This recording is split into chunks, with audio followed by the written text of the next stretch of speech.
check in the charts.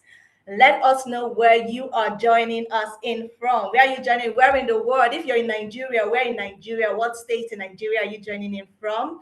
If you are not, oh, we have Rock Africa joining in from Ghana. Please, if you're just joining in, please change the name on your Zoom to your own name, your full name, right? Even if you're joining with the company account, please change it to your full name so we can give you a shout out where we need to. Awesome, awesome, awesome. All right, we have Godwin joining in from Nigeria. Amazing. We have Rush joining in from Malawi. Amazing. I am joining in from Abuja, so can I see my people in the chat, please?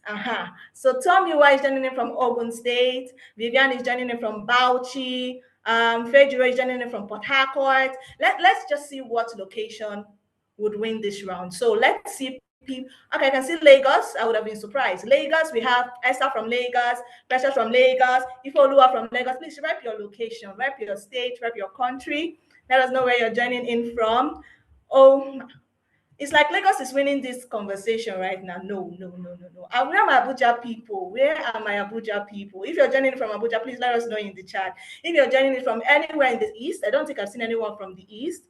Okay, I've seen people from the north, Kaduna. We have Rahima joining in from Kaduna. Amazing. Yes, I can see my Abuja people. Yes, Deborah is joining from Abuja. Sunny is joining from Abuja. Oh my God. Hi, Patience. You're joining from Yenagua, Bayelsa State. Awesome. Please keep it coming. I'll try as much as possible to catch up. FCT, I think Lagos and FCT is winning this round, but let's see.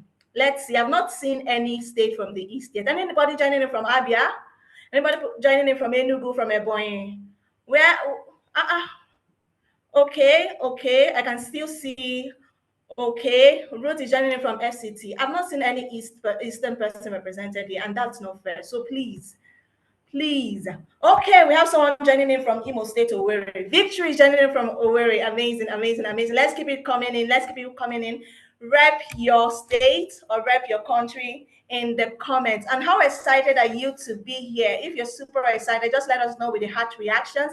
If you're super pumped up for this, let us know with your heart reactions. Let it come in. Okay. Thank you so much for the love. I'm soaking it in. Amazing. All right, we are currently close to 300 on the call. Wow. Just wow. And it's just 7 minutes past 12. I'm very certain we'll hit 1,000 in the next few minutes. Yes, we have some people joining from outside Nigeria. You know what? I think we'll just take this moment to put a spotlight on people joining from outside Nigeria. So we know Nigerians, we full here. We know that we are heavily represented. But if you're joining in from a country outside Nigeria, let us know in the chat. I know I've seen South Africa, I've seen Malawi, I've seen Ghana. Who else? Let's get two more countries. Let's get two more. We have someone joining in from Russia. Hi, Aniola, you're joining in from Russia. Amazing. Russia, amazing. Do we have more people? Just one more country to go. We've gotten 4 countries represented. One more country to go. If you're joining in from anywhere outside Nigeria, let us know in the chats. Okay. I'm sure we'll get one more country just before we dive deep into the section. Welcome, ladies. We're super excited. I mean, from my face, from my voice, from my demeanor, you could tell that I'm super excited. We've been on this for a very long time, and to see everyone gathered here and more people coming in, bringing this to life, bringing everyone here at the same time, we are so excited. So thank you so much for coming in. Trust me when I say that this is the opportunity you are going to reset. That is the theme. That is the name of the summit, the Reset Summit. This is where you're going to take a pause for a few minutes, reflect, and reset. And we're going to be talking all about it as we go right into the session. But just before we do that, let me ask an honest question. And we're going to be using the chat a lot, so please feel free to get your fingers working in the chat. And I'm going to ask a very honest question. Number one, if you were to use an emoji to describe how you are feeling right now, at this moment, right now, not how you felt yesterday, not how you want to feel, what emoji would that be? If you could use an emoji to describe how, okay, I can see a lot of love. Okay, is it because we're still in February? I can see some excitement. Oh my God, BM, why the crying emoji? Why the sad emoji? Just be honest with it. If you were to use an emoji right now to show how you're feeling, let us know. Let's see the end. Let's just do an energy check in the room. What would it be? What would it be? What would it be? What would it be? What would it be? I can see some fire. Okay, I'm gonna take that as excitement. Amazing, amazing, amazing, amazing. I can see. Okay, a lot of us are excited. Okay, so if I were to do an energy check, I can say at least 95. Oh my God, someone is angry. What's up? Who made you upset? Don't worry, whatever you're feeling right now, by the end of this session, or just as we start this session, trust me when I say you feel a sense of excitement because it has to be contagious. You are here to take a pause. You are here to relearn, to unlearn, and to set yourself up for success in your career. So we need you to bring in the right energy, the right dose of vibe to make the most of this moment. All right, amazing. Now we are talking about the Reset Conference. Reset Conference. And I'm sure when we saw the publicity materials, there was a lot of things that came to mind. Reset Summit. And when you read through, there was a lot of things that came to mind. And the next question I will be asking right now is, if you can reset anything in your life, in your career, what will it be? You can let me know in the chat. If you can reset, you can just play a pause. You know what, let's do this all over again. If you could reset anything in your career, in your life, what will it be? What will it be? I'm going to give us some options though. So what would you reset? Would you reset your salary? Would you reset your manager? Would you reset your industry? I just hope your manager is not with you on this call. Will you reset your industry? Will you reset your confidence? What is that one thing that if you had the chance to do all over again, what would it be? Don't worry, you'll get to know me soon. I would introduce myself. Don't worry, what would it be? If you could reset anything, I can see a lot of financial status here. You don't like your current financial status? Okay, your work itself. Confidence. Okay, I can see confidence. A lot of people are saying confidence. Your relationship with your colleagues, that is Omobolanle. Okay, your level of audacity, I love it. Blessing says her salary. Okay. Happiness says her skill set. Douglas says finances.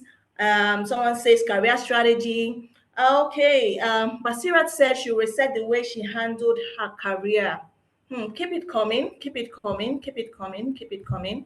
What if you had the power to? What would you reset? Someone said business network, to work with high profile people. I can see a lot of finances, a lot of money conversations. Yeah, everybody here or almost everybody here wants to reset their finances. And trust me, whatever it is, whether it's your finances, let's say your salary, your workplace, your industry, your relationships, whatever it is, you are at the right place with the right people at the right time. Because here we are going to help you redesign how you show up. We're going to help you redesign your work so that it's aligned to where you're headed to. It's aligned to the vision you see for yourself. So whatever it is, all you need to do is just give us the next few hours of your time.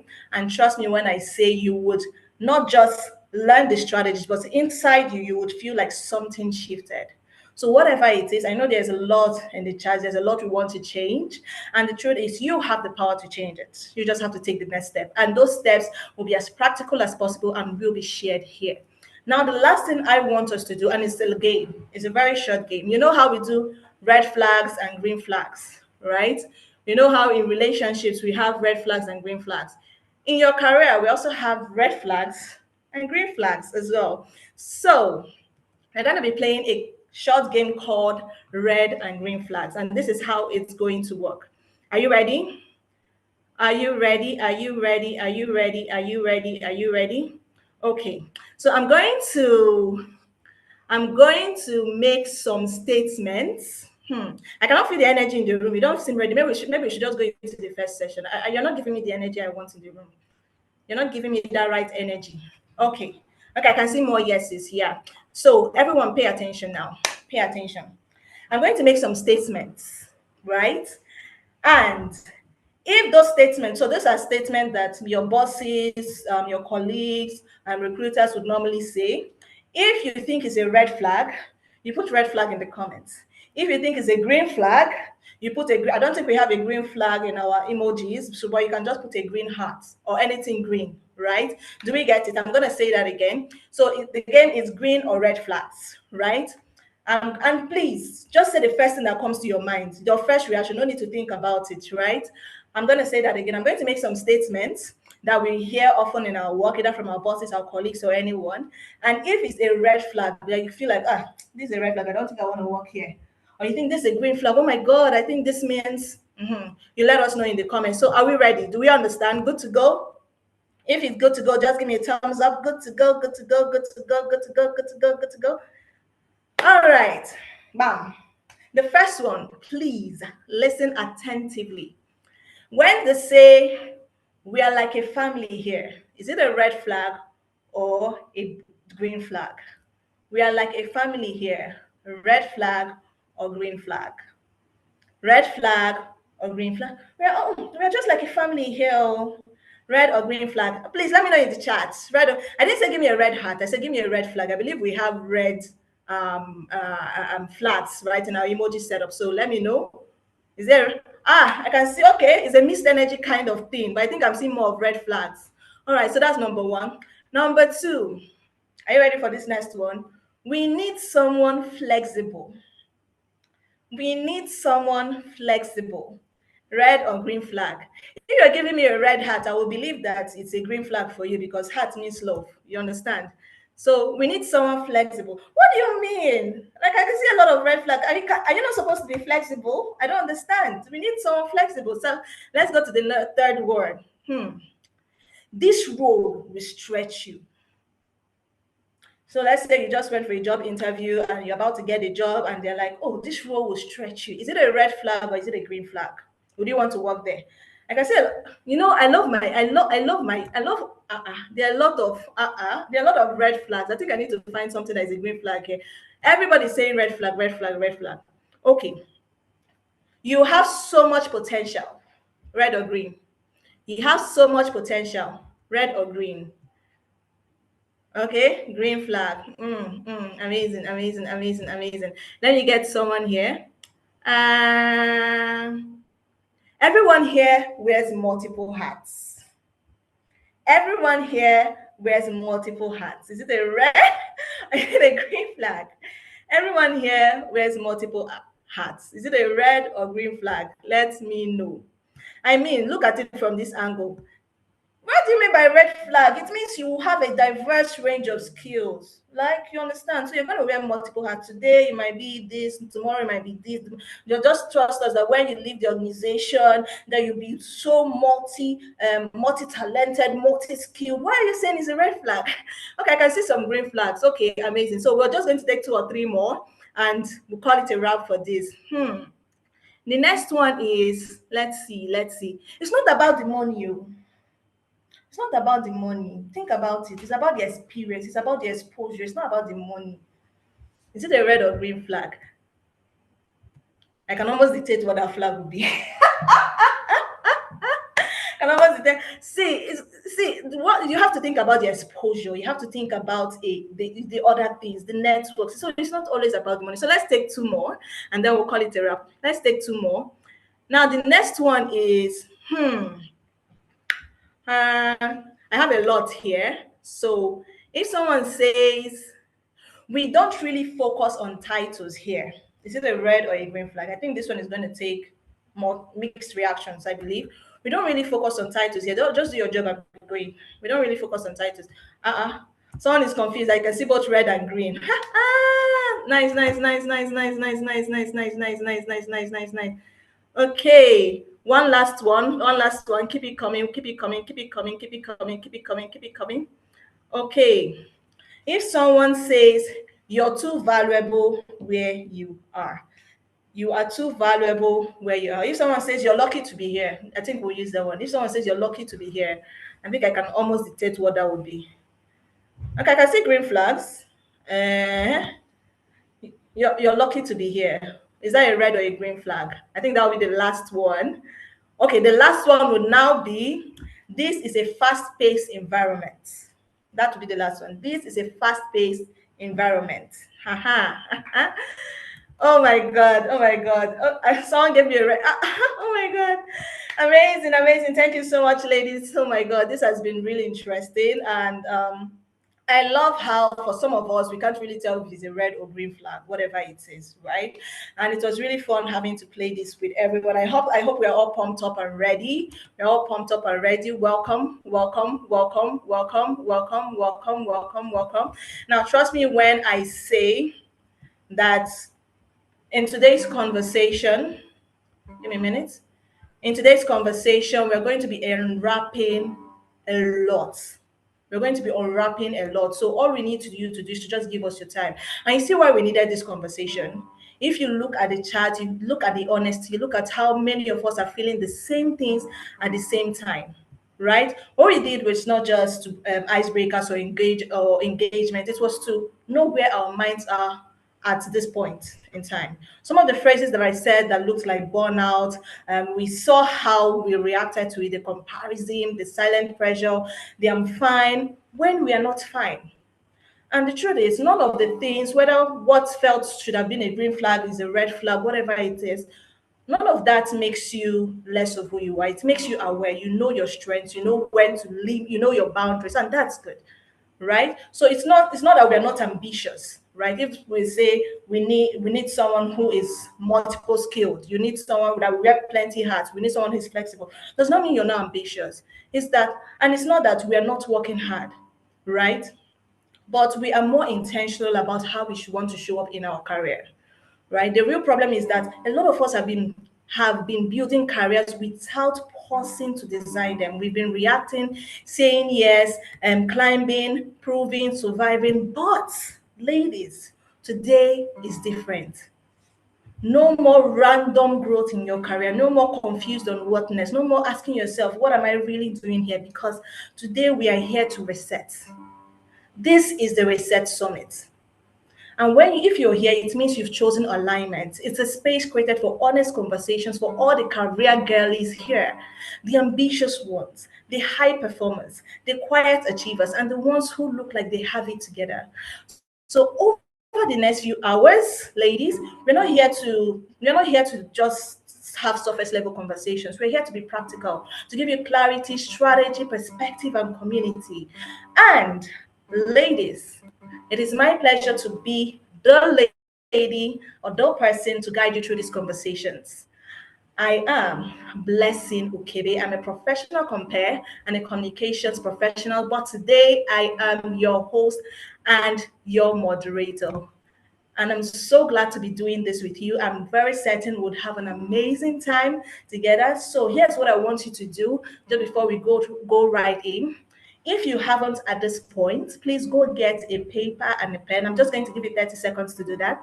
Go get a paper and a pen. If you need to get your headphones, please do so. Get your headphones. If you need to get a bottle of water, I have my own bottle of water here. So I'm ready. I have my own notepad here.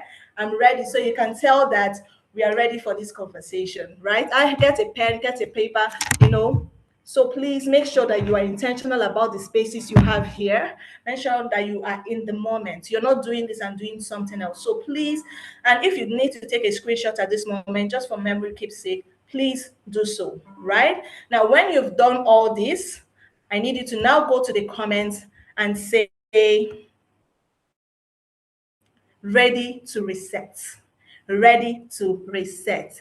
Remember, I said number one, find a quiet place to stay. Just stay there. Get your notes, get a bottle of water so you don't have anything taking you outside or distracting you, right?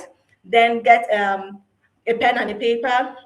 If you need to plug in your headphones, please do so. All right. And when you do that, write ready to reset. So let me go to the chat. Okay, okay. Yes, we are ready to reset. Amazing, amazing, amazing, amazing, amazing, amazing, amazing, amazing. Cool, cool, cool, cool, cool. Yes. Now, all pumped up and ready. Here are just a little or some few house rules for you. Please, we know to get to a point where we'll be up to 1,000 people right here, and we also have people joining in from YouTube. So we also have to be really careful, right? Please, if there's any link for any reason, put in the chat. Please do not click that link, no matter who unless it's from the 9 to 5 Chick team, and you know it's from the 9 to 5 Chick team because it will be our icon, unless it's from Dr. Glory Edozian, right? Please do not click any link that is put in the chat to avoid any form of fraud or scamming. Please do not do that. And we've intentionally muted everyone, and we've intentionally turned off your videos. So when it's time, when you want to say something, please, all you have to do is to put your hands up, and would unmute you when, if relevant or if necessary, and you can share. And that is for the sake of decorum, because we want to make sure that you have a pleasant experience here with us. Now, in today's session, we have an array of activities just for you. And towards the end of the session, we have gifts for you. We have so much in store for you. And all you just need to do is to be ready to receive them. So we have keynote sessions, we have panel sessions, and we have mentorship sessions. We have mentors from high-level executive women who have spent decades in their careers and are ready to pour out into you. So during our mentorship sessions, you'll be able to ask questions, you'll be able to get tailored responses and all that. So that's just it. We are here for you. We've tailored today's summit for you. Now, to set the tone for today's summit, ladies and gentlemen, I am pleased to call onto the virtual stage, or to invite onto the virtual stage, a woman whose vision and passion has brought us all here today. A woman who is so passionate about career women, a woman who is so passionate about helping you thrive in your career, helping you become more visible, helping you not just succeed in your career, but helping you attain the peak, the highest level of success in your career. She is the founder of 9to5CHICK, and she has spent years working with career women all across Africa, all across the world, at different levels of their career. And she will be just sharing a few words with us in the next few minutes. So, ladies and gentlemen, she is my boss. I'm proud to say that. She is my mentor as well. She is the founder of 9to5CHICK.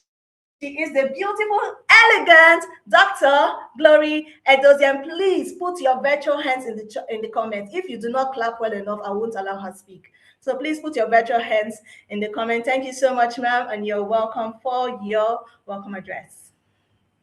Hello, everyone. Good morning, or it's afternoon, depending on what part of the world you are in. Blessing, can everybody see me? Can you spotlight me? Is that possible?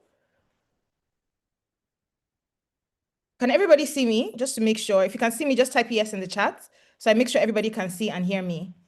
Can everybody see and hear me? Fantastic. Great. Well, good afternoon, everyone. I'm so excited to be here. We've been planning this Reset Summit since last year. So to be finally here, we've seen all your amazing, chats and, Blessings, amazing introduction. I'm super excited, super excited. So welcome, everyone. Welcome to the Reset, right? I'm so happy you're here.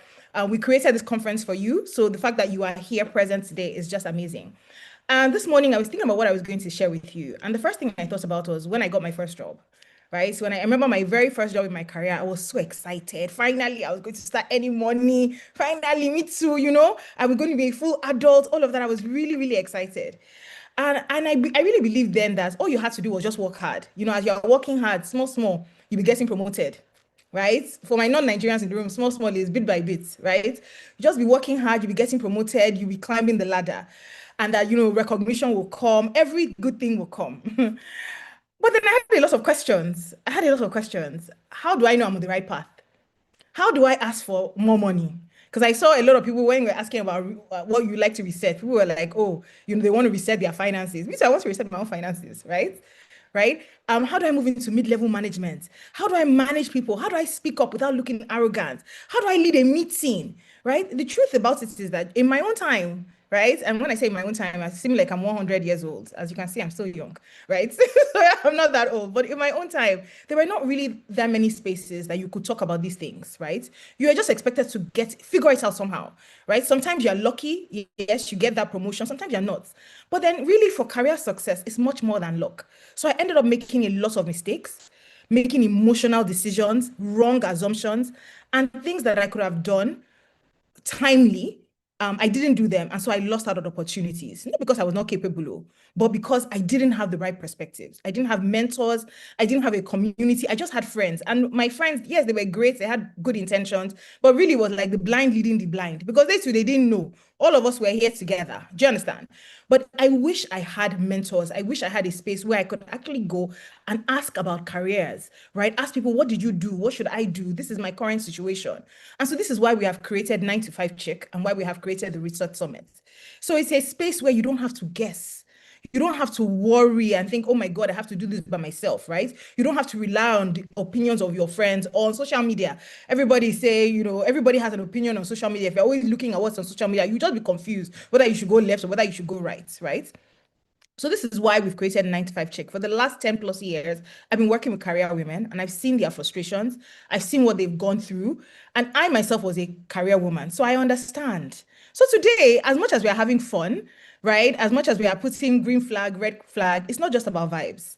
Today is about access. Many of the people that are going to be mentors and speakers here are top caliber women who, honestly, these women, they are no jokes. They are no jokes. They've been there, they've done that. They have the t-shirt, they sold the t-shirts, and they've gotten another t-shirt, right? So these people are going to come here to help you, right? You need a new lens, you need a strategy for your career. You need to understand, what does power look like? Am I on the right path in my career? What does positioning look like? How do I ask for a raise? You're going to hear incredible stories from incredible women who have navigating the opportunities that you are currently navigating, right? So my goal here today is very simple. I hope that you leave here lighter, clearer, and more equipped. Not to work hard, though, because I'm assuming that you're already a hard worker, but that you are equipped to be strategic so that you're not just surviving your career, but you are building a life that you want and you are stepping into the leadership opportunities you deserve. So today is not about me. I'm just going to say, welcome to the reset. Let's begin. I can't submit. Thank you so much, Dr. Glory. Please, can we give a virtual round of applause for Dr. Glory? Thank you. She said so many relatable things. You're not just here to work, you're here to build a career you want. Thank you so much, Dr. Glory. And having set the tone for the conference, ladies and gentlemen, I'm pleased, or for the summit, I am pleased to present to you our first speaker. Dr. Glory said you need a strategy. Some of us stumbled into our careers. The field we are right now is not the field we wanted to be. We just saw the opportunity and we left and we came in. And now we are feeling stuck, we are feeling confused. But that is why you are here, because you should be able to intentionally build the career you want. And you can do this through strategy, having a vision that is beyond your current job description. And this is why our first keynote speaker is the perfect voice to speak, to open this summit or to open this keynote session. She understands what it means to design a career in a highly technical, male-dominated, high-stakes industry and to do it with influence. She brings over 17 years of experience in the upstream oil and gas sector, and she currently serves as the head of integrated gas ventures at Asharani Energy, where she leads gas portfolio planning, deal structuring, and commercialization initiatives, unlocking value from Nigeria's vast gas resources. I know that seems like a lot of technical terms, but trust me when I say that she's coming to take you on a journey to build the kind of career you really want. She's coming to pour out herself, teach you from her lessons, and she's so passionate about mentoring and advocating for more women in the sector and even beyond the sector. Today, she's going to teach you how to think bigger and how to build the career you want intentionally. Ladies and gentlemen, with a virtual round of applause, with your favorite emoji in the comments, with as much excitement you can muster, welcome. Let's help me invite to this virtual stage, Ma'am Maria Luciano Gabriel. Please keep the love coming. Keep the love coming. Oh, she's here already. And with her beautiful smile, you can tell that she's super excited to be here and she can't wait to pour out into you. So please keep it coming, keep the applause coming. Thank you so much, ma'am, for being here. Amazing. So Happy to I'll be hand it here. over to you right now. Thank you. All right, thank you very much. I'm so honored to be here this morning. So it is morning for me. It's about 6:30 a.m. where I am. So good morning, good afternoon, wherever you are around the world. It's such an honor to be here today, and to the over 500 women who have taken out their time to be here clearly there is something that you want. There's something that you want to change. There's something that you're hoping to get out of this. And I'm pretty sure that by the time you have listened to the lineup of women that are here today, you will leave here with what it is that you came here for. So I'll jump right into it. And I will try to leave more time for Q&A so that we don't go down too much of cho. Okay, so sorry, I know we're not all Nigerians here, but we get what that is. Okay, so when I was invited to speak on this topic, designing your career, and the promotion path that nobody explains, I laughed because I was like, this is the story of my life, the promotion path that nobody explains. I started my career at 21, fresh out of uni. I thought I was going to go into investment banking. I thought I was going to live in London, because that was where I did my uni. I had a job lined up, but then I came to Nigeria and Nigeria snatched my soul. From there, I was thinking, okay, I'm in Nigeria. Investment banking is not really a big thing here. What am I going to do? And I literally stumbled into oil and gas. And then I thought oil and gas was literally only for engineers because I'm like, okay, here I am in my economics and finance degree. What am I supposed to do here? But I'm a very adventurous person. We'll rough it. If it does not work out, we'll move on. We'll try something else. And the job I'm at today was my first job after NYSC, and I'm still there almost 20 years later. So clearly something is working. But what I wish somebody had explained to me earlier on in my career is that, yes, so hard work is necessary. Don't let anybody tell you otherwise. Don't let anybody tell you, oh, you don't need to work hard, just work smart. You need to do both, right? Hard work is necessary, but hard work alone is not enough. It's not enough to get you promoted. There are paths to this, there are patterns, there are shifts that have nothing to do with you just being busy, you just doing everything that everybody wants, you being everybody's, for lack of a better word, office lackey. Because let me tell you something. If you work hard, you're good at your job, you're quiet, you're not taking your credit, somebody else will take that credit. There are many people that are just lazy and they would use you. They would use you to shine. You will do the work and you think that, oh, if I just do the work, I will get there. Sister, you may not get there. So I want to try and pull the curtain back on how you get from high performer to actual leadership material, and how you go from being just that reliable team member that everybody, calls upon to do something to being a decision maker, how you go from being just busy to completely being indispensable in the team. So my first job, my first role was it was got in government relations. So it wasn't. I didn't have any like proper like ownership. So my role was literally ensuring that other people's jobs were done properly, where other people had everything that they needed to have to get their job done. Because my industry is a very highly regulated industry. It's highly regulated by various government agencies, and you need all sorts of approvals and permits. You want to breathe, you need an approval. You want to sleep, you need a permit. So I was ensuring that everybody that needed a permit, that needed an approval, that needed a smile, that needed anything, had what they needed to get their job done. Now, how hard or easy do you think it is to stand out in that role when it's not it's not your work, it's somebody, you are facilitating somebody else's work? And for the longest time, I mean, I did my job excellently well, even though I say so myself. I did my job very well. I was good at my job. I worked hard.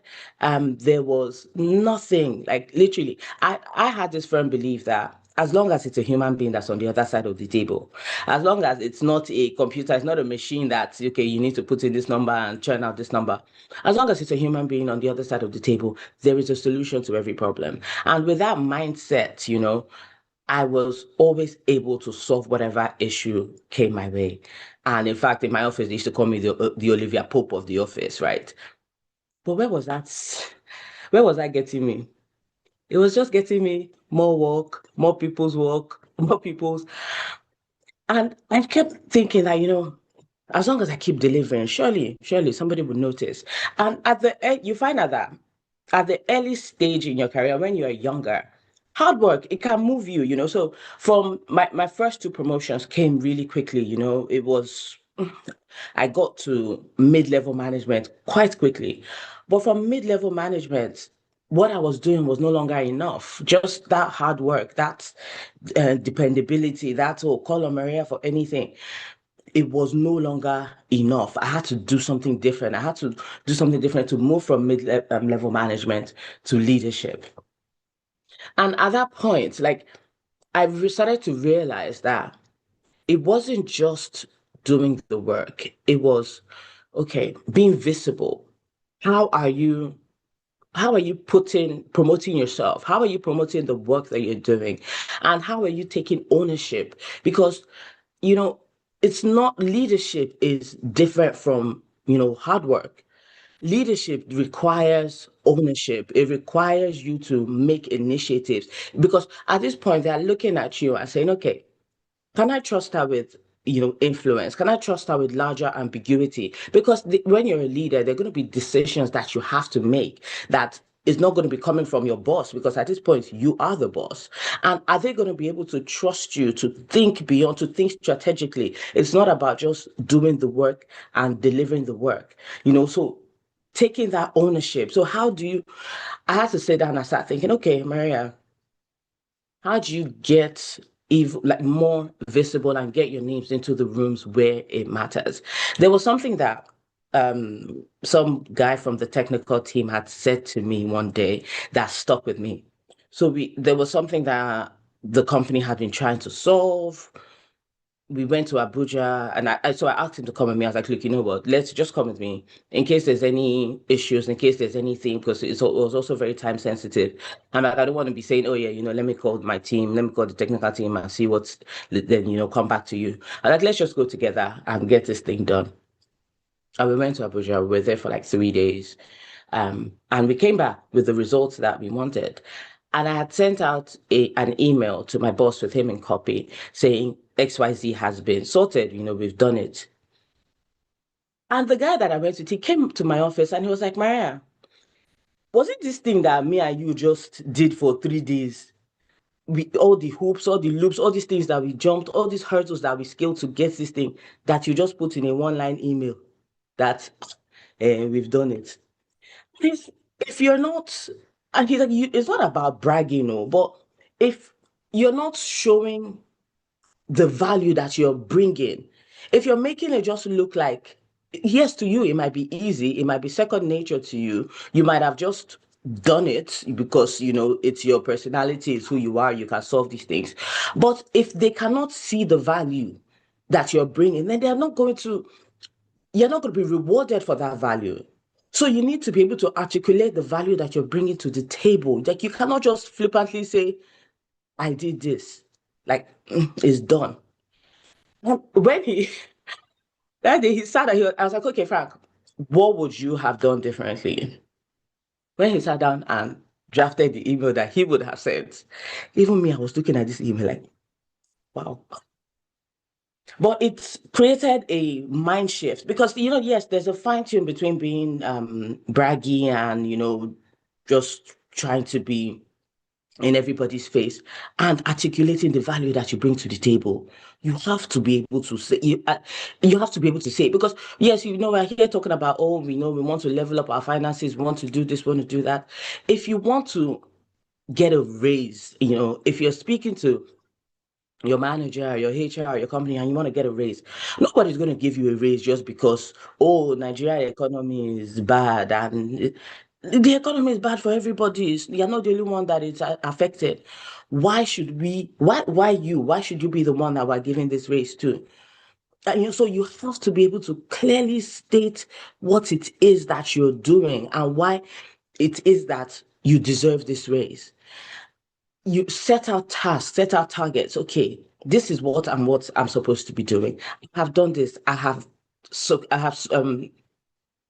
surpassed what it is that I'm supposed to be doing. And if you don't have that articulated clearly in the first place, then how are you going to be able to, you need to have something that you're measuring it up against, so that when you're going into a meeting, when you're going into a negotiation, you have your points from A to Z. This is what I have done. This is what I was asked to do. This is what I have done. This is how I have surpassed this.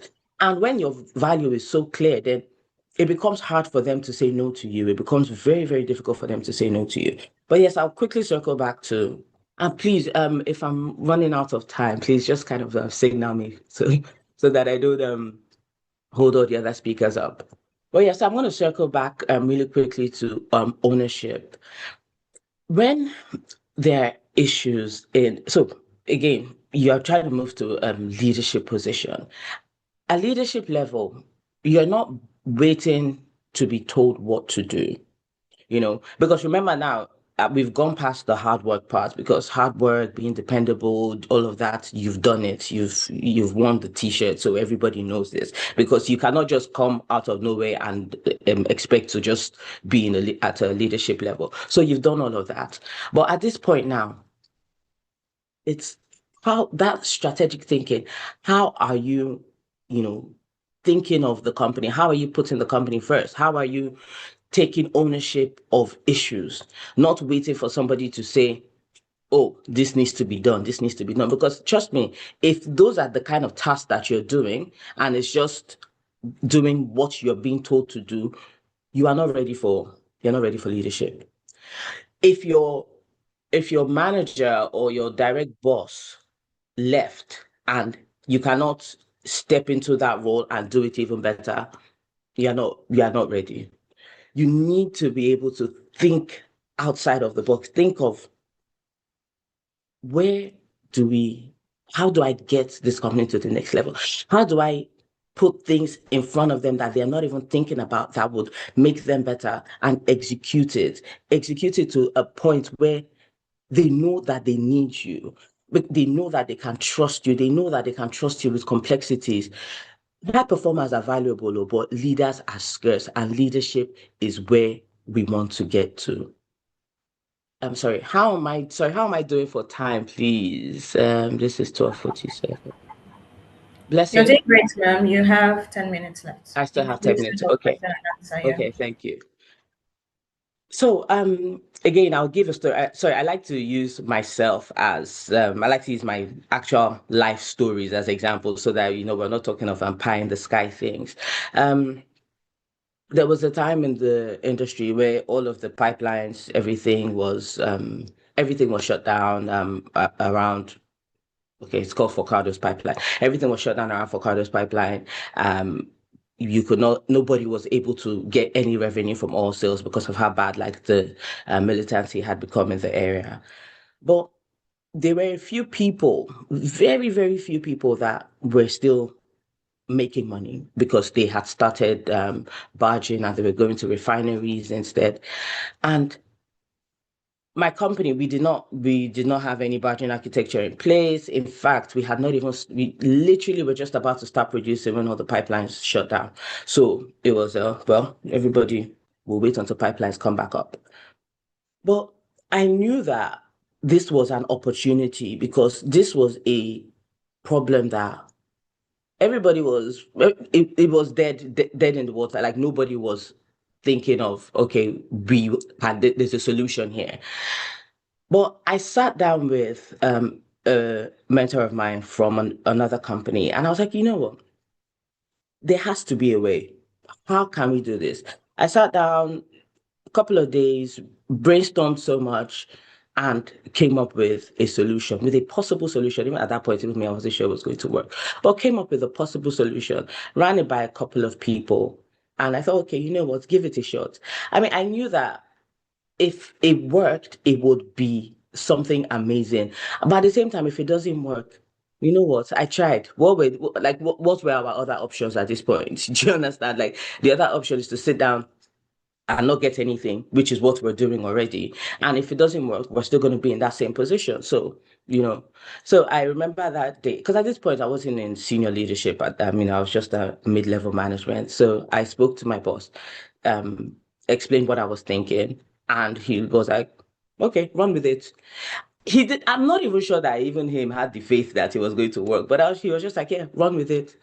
And I ran with it. It took some time, but it worked. And after that, so that was a tipping point in my career, because it was a situation that nobody would blame you if things did not happen, because it was an industry-wide situation. So everybody would have been comfortable just sitting down and waiting for things to get better. But because of that initiative that I took, it was almost impossible for me not to be noticed. So that's what I mean by like taking ownership. So it's not just, yeah, this is another person's company. So I'm here to do the work that I'm given. No, as long as you are there, you are a steward. You're a steward in that position. So as long as you are there, as long as you took that job, you will treat it like your own. You'd have that ownership mentality and move it to the next level. And when you are doing that, there is no way that you will not be rewarded adequately for what it is that you're doing. So it's very important that you make sure that you have that steward mentality, you have that ownership mentality. And then as women, I don't know if everybody has it, but we have this. Well, I did. I know that I did. But we have this thing that where we think, are we good enough? Are we doing enough? Are we, they give you a position or they ask you to do something and you're wondering, can you do it? I can assure you that 80% of men, what's it? Sorry, 95% of men would not ask themselves if they are good enough. In fact, they will probably think that they are too good for the job. Meanwhile, they are not even up to 50% of that work. But we have this way of doubting ourselves, of thinking, I don't know if I have the capacity to do this. But my darling, you have the capacity to do it. You can do it. You need to believe in yourself in a way that even as in other people have no choice but to believe in you, because like, what level of confidence is this? And you might not have it from the beginning, but my dear, you will fake it until you make it. See that confidence. I remember when I started being invited into the boardroom, when I started being invited into high level leadership meetings, and I have ideas running in my head. But I'm like, okay, if I say this one now, what if they don't think it's a good idea? What if this? Then somebody else, always a man, will open his own mouth and say something that is not even a quarter of what I'm thinking. And everyone is like, yes, yes, yes. But women, we just we have a way of just doubting ourselves and not thinking that, we're good enough. So I started trying to think about it from the other way around. Like, okay, what is the worst that can happen? What, like, if I take this role, or if I say what it is that I want to say, if I speak up, if I give a suggestion that they don't like, what is the worst that can happen? And I'm sure you have been in meetings where somebody made a suggestion that was not great. What happened? Did they end their career? Did anybody kill them? Did anybody? No. In fact, sometimes you say something, it might not be the right thing, but the right thing is now somebody else is able to spin something out of what you've said. So you were able to create the platform, the base that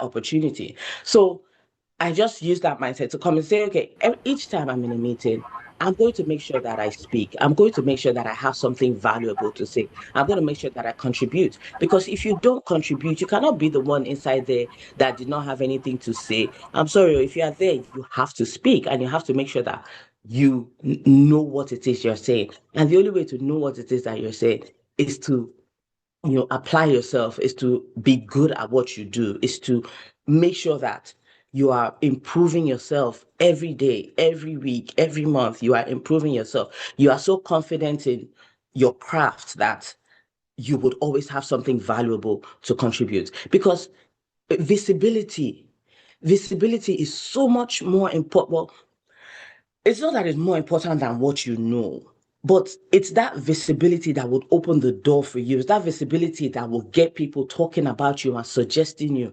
And when you get there, if it's not even something that you're that strong at, my sister, you can learn it. There's nothing, we're not too old to learn. There's nothing that cannot be learned.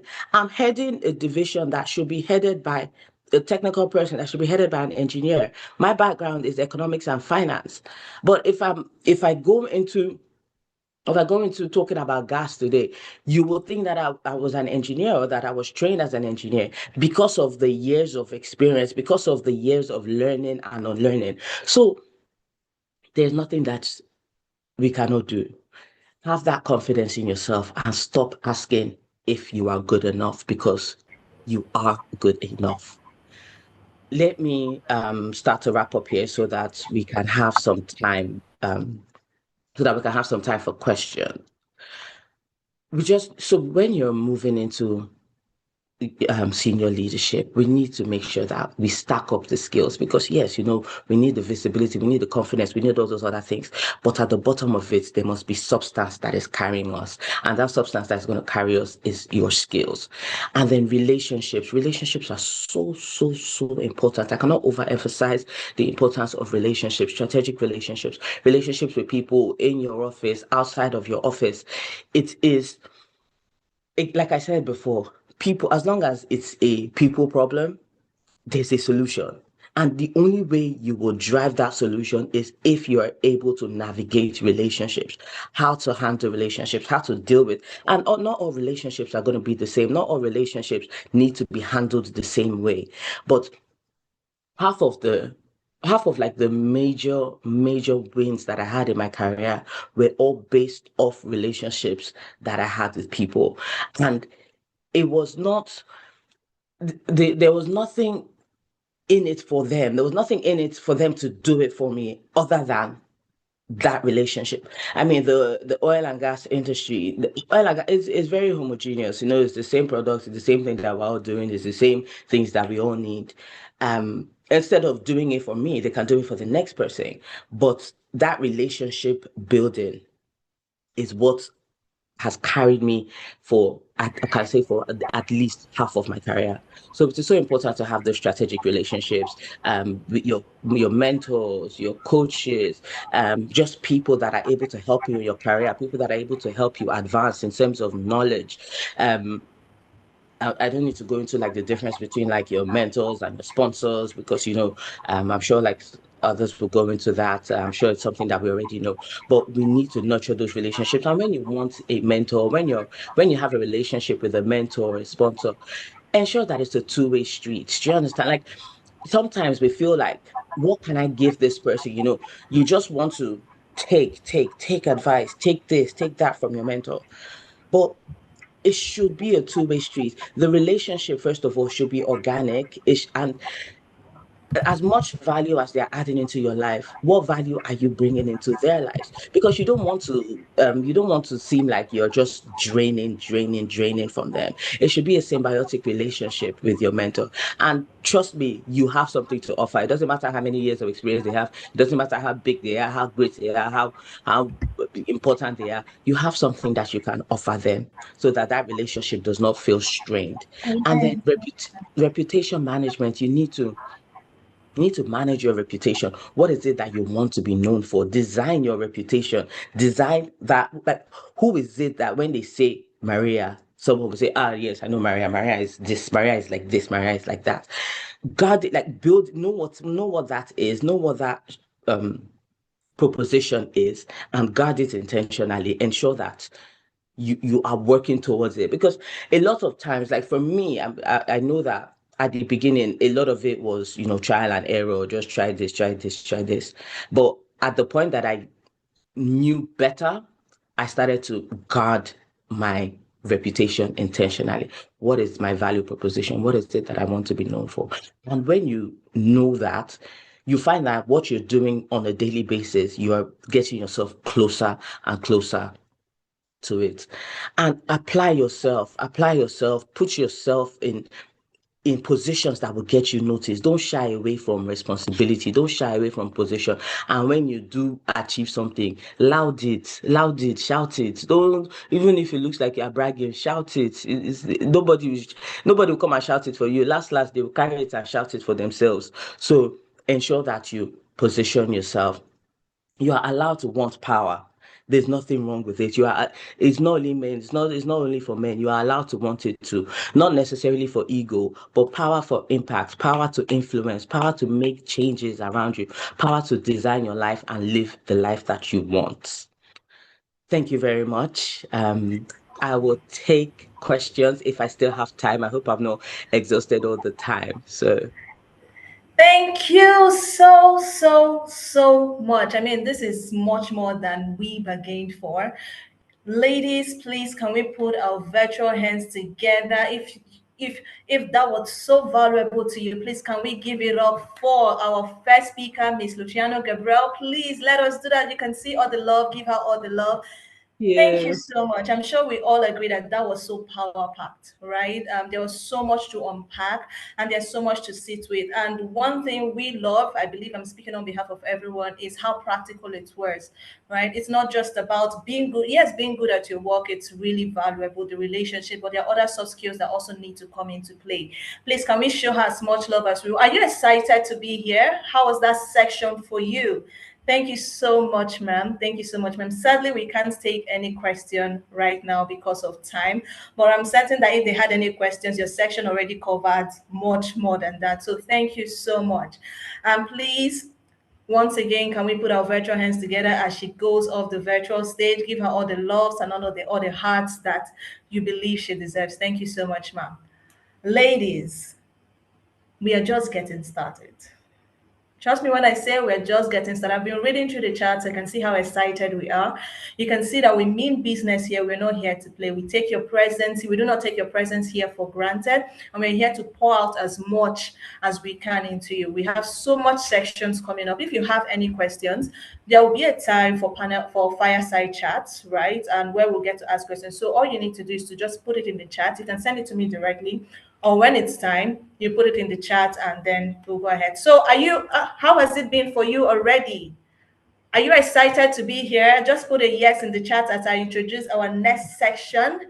You know, we've just talked about designing your career. And one beautiful thing I loved about our last session is that she talked about something really important, and that was also visibility. It's not just enough being good at what you do. It's not just about having the relevant skills or the competencies. You need to be able to take ownership of your career and show up unapologetically. Now we've talked about designing your career. Our next section talks about something that determines whether that design becomes a reality. And like I mentioned, Ms. Luciano already did a great job. Ms. Luciano Gabriel already did a great job talking about that. But our next session, which is a panel session, will do a deep dive into it about not just doing excellent work, but being known for excellent work. So coming up next is a panel session made up of women who are not just doing the work, but are showing up unapologetically. Are you ready for this? Are you ready? If you're ready, put your favorite emoji in the comments as I welcome our moderator for the panel session who's going to guide these conversations. Are you ready? She is the lead corporate social responsibility at Airtel Nigeria, and she will be guiding the panel session on visibility without cringe, communicating your value at work. Please put your virtual hands together as I welcome to the virtual stage the lead corporate social responsibility at Airtel Nigeria, Victoria Ndo. Put your hands Thank you together so as you much. Thank you so much, Blessing. amazing. Thank you. It's been such a fantastic packed session so far. 1 hour of mighty gems being dropped. I'm sure that careers are shaping, are being elevated, taking off, and I'm super excited for this section that we're about to get into as well. Thank you, Maria, for such a great keynote session. Thank you to the 9to5CHICK team as well for putting this together. It's such a solid conference, and I'm sure that everybody here has great things to take home and work on their career going forward. My name is Victoria Undu, and it's such a great delight and honor to be moderating this session today. Welcome to the first panel session, right? For those of you who have watched someone else sort of like take credit for the work that you contributed to, this conversation was built for you. Visibility is one of those words that sounds simple and like a buzzword, but again, it feels complicated in practice, especially when you're still trying to find your footing. And so today, we want to be able to not just tell you to be visible, we want to tell you what visibility actually looks like, when it is grounded, when it is deliberate, and when it is genuinely yours. And to do that, I could not have asked for a better group of people than the people that have been slated to have this conversation here today. The theme again is visibility without the cringe, communicating value at work. And today, joining me on stage, I'm so excited to be doing this. Our first panelist has built a career that most people only can imagine. She has worked remotely, globally, entirely on her own terms, even long before that became a trend. As a senior content creator at Buffer, she sits at the intersection of strategy and storytelling. But beyond her day job, she runs a newsletter called Content as a Career, where she helps people understand how to build meaningful global careers through the power of content. She knows firsthand what it takes to be seen in spaces where you are not physically present, but you have to be able to, do the best you can with the knowledge that you have, and turn it into a body of work that genuinely helps people. Please, with a clapping ovation, we're coming up with a deal here now. We need that energy, and I need to see the emojis, putting up your virtual claps, your favorite emojis, the love. Let's make welcome, join us and call up on the virtual stage the first panelist for this session. Our first panelist, Tamilore Oladipo. Please, a virtual round of applause for her. All the loves, the smiles, the emoji. Hi, Tammy. I see you on the screen. Great. All right. So coming back to you shortly. Like I said, no better. I couldn't have asked for a better group of people to have this conversation with. So let's get right into the second panelist. Now, if anyone understands visibility as a science, it is our next panelist. She is a LinkedIn top voice, certified marketing insider, and the #1 LinkedIn growth expert, according to Fabicon, in the entire African continent. Wow. Top 1% worldwide. One of the 20 most powerful women on LinkedIn. One of the top 200 LinkedIn creators globally. Are you clapping? Now, those numbers alone would be impressive, but what makes her work remarkable is the depth behind even the numbers. Through her signature 20 days LinkedIn growth program, she has directly impacted over 10,000 people across 52 countries. She is the founder of Visibility Academy and has received recognition from Goldman Sachs, the United Nations, the Commonwealth Youth Awards, and She Leads Africa, amongst many others. Today, she's not just going to be talking about visibility. He has engineered it for thousands of people around the world. She's going to be showing you how. Please join me with a clapping ovation, a smiling ovation. I know we can't see your faces, but please smile. A smiling and clapping ovation. Let's make welcome to the panel session, our second panelist, Alma Wogu. Hi, Alma. Are you here? Hi, Victoria. I'm here. Okay, great. So great to have you here on the virtual stage for this panel session. All right. So I'll come back to you shortly, and then we get right into the conversation. So let's introduce our third panelist. Like I said, this panel session is what you call HOTS, right? Because we have amazing women who are not just, they have lived this conversation that we're about to get into today. Now, our final panelist on this session is someone who has done the rare thing of building a personal brand so strong that it has become a standard in the industry.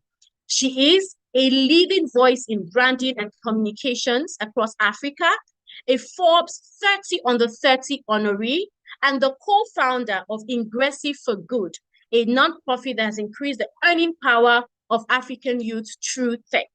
She was also CMO and co-founder of Disha, a startup that was acquired by Flutterwave, and she has cultivated a community of over 50,000 creators who are serious about branding, communications, and building with intention.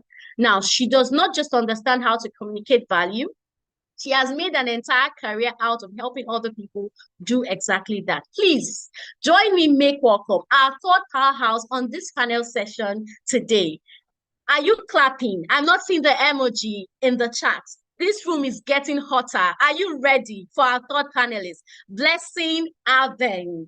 Please join me, make welcome on the virtual stage. Can you spotlight so we have her up on screen? Are you here, Blessing?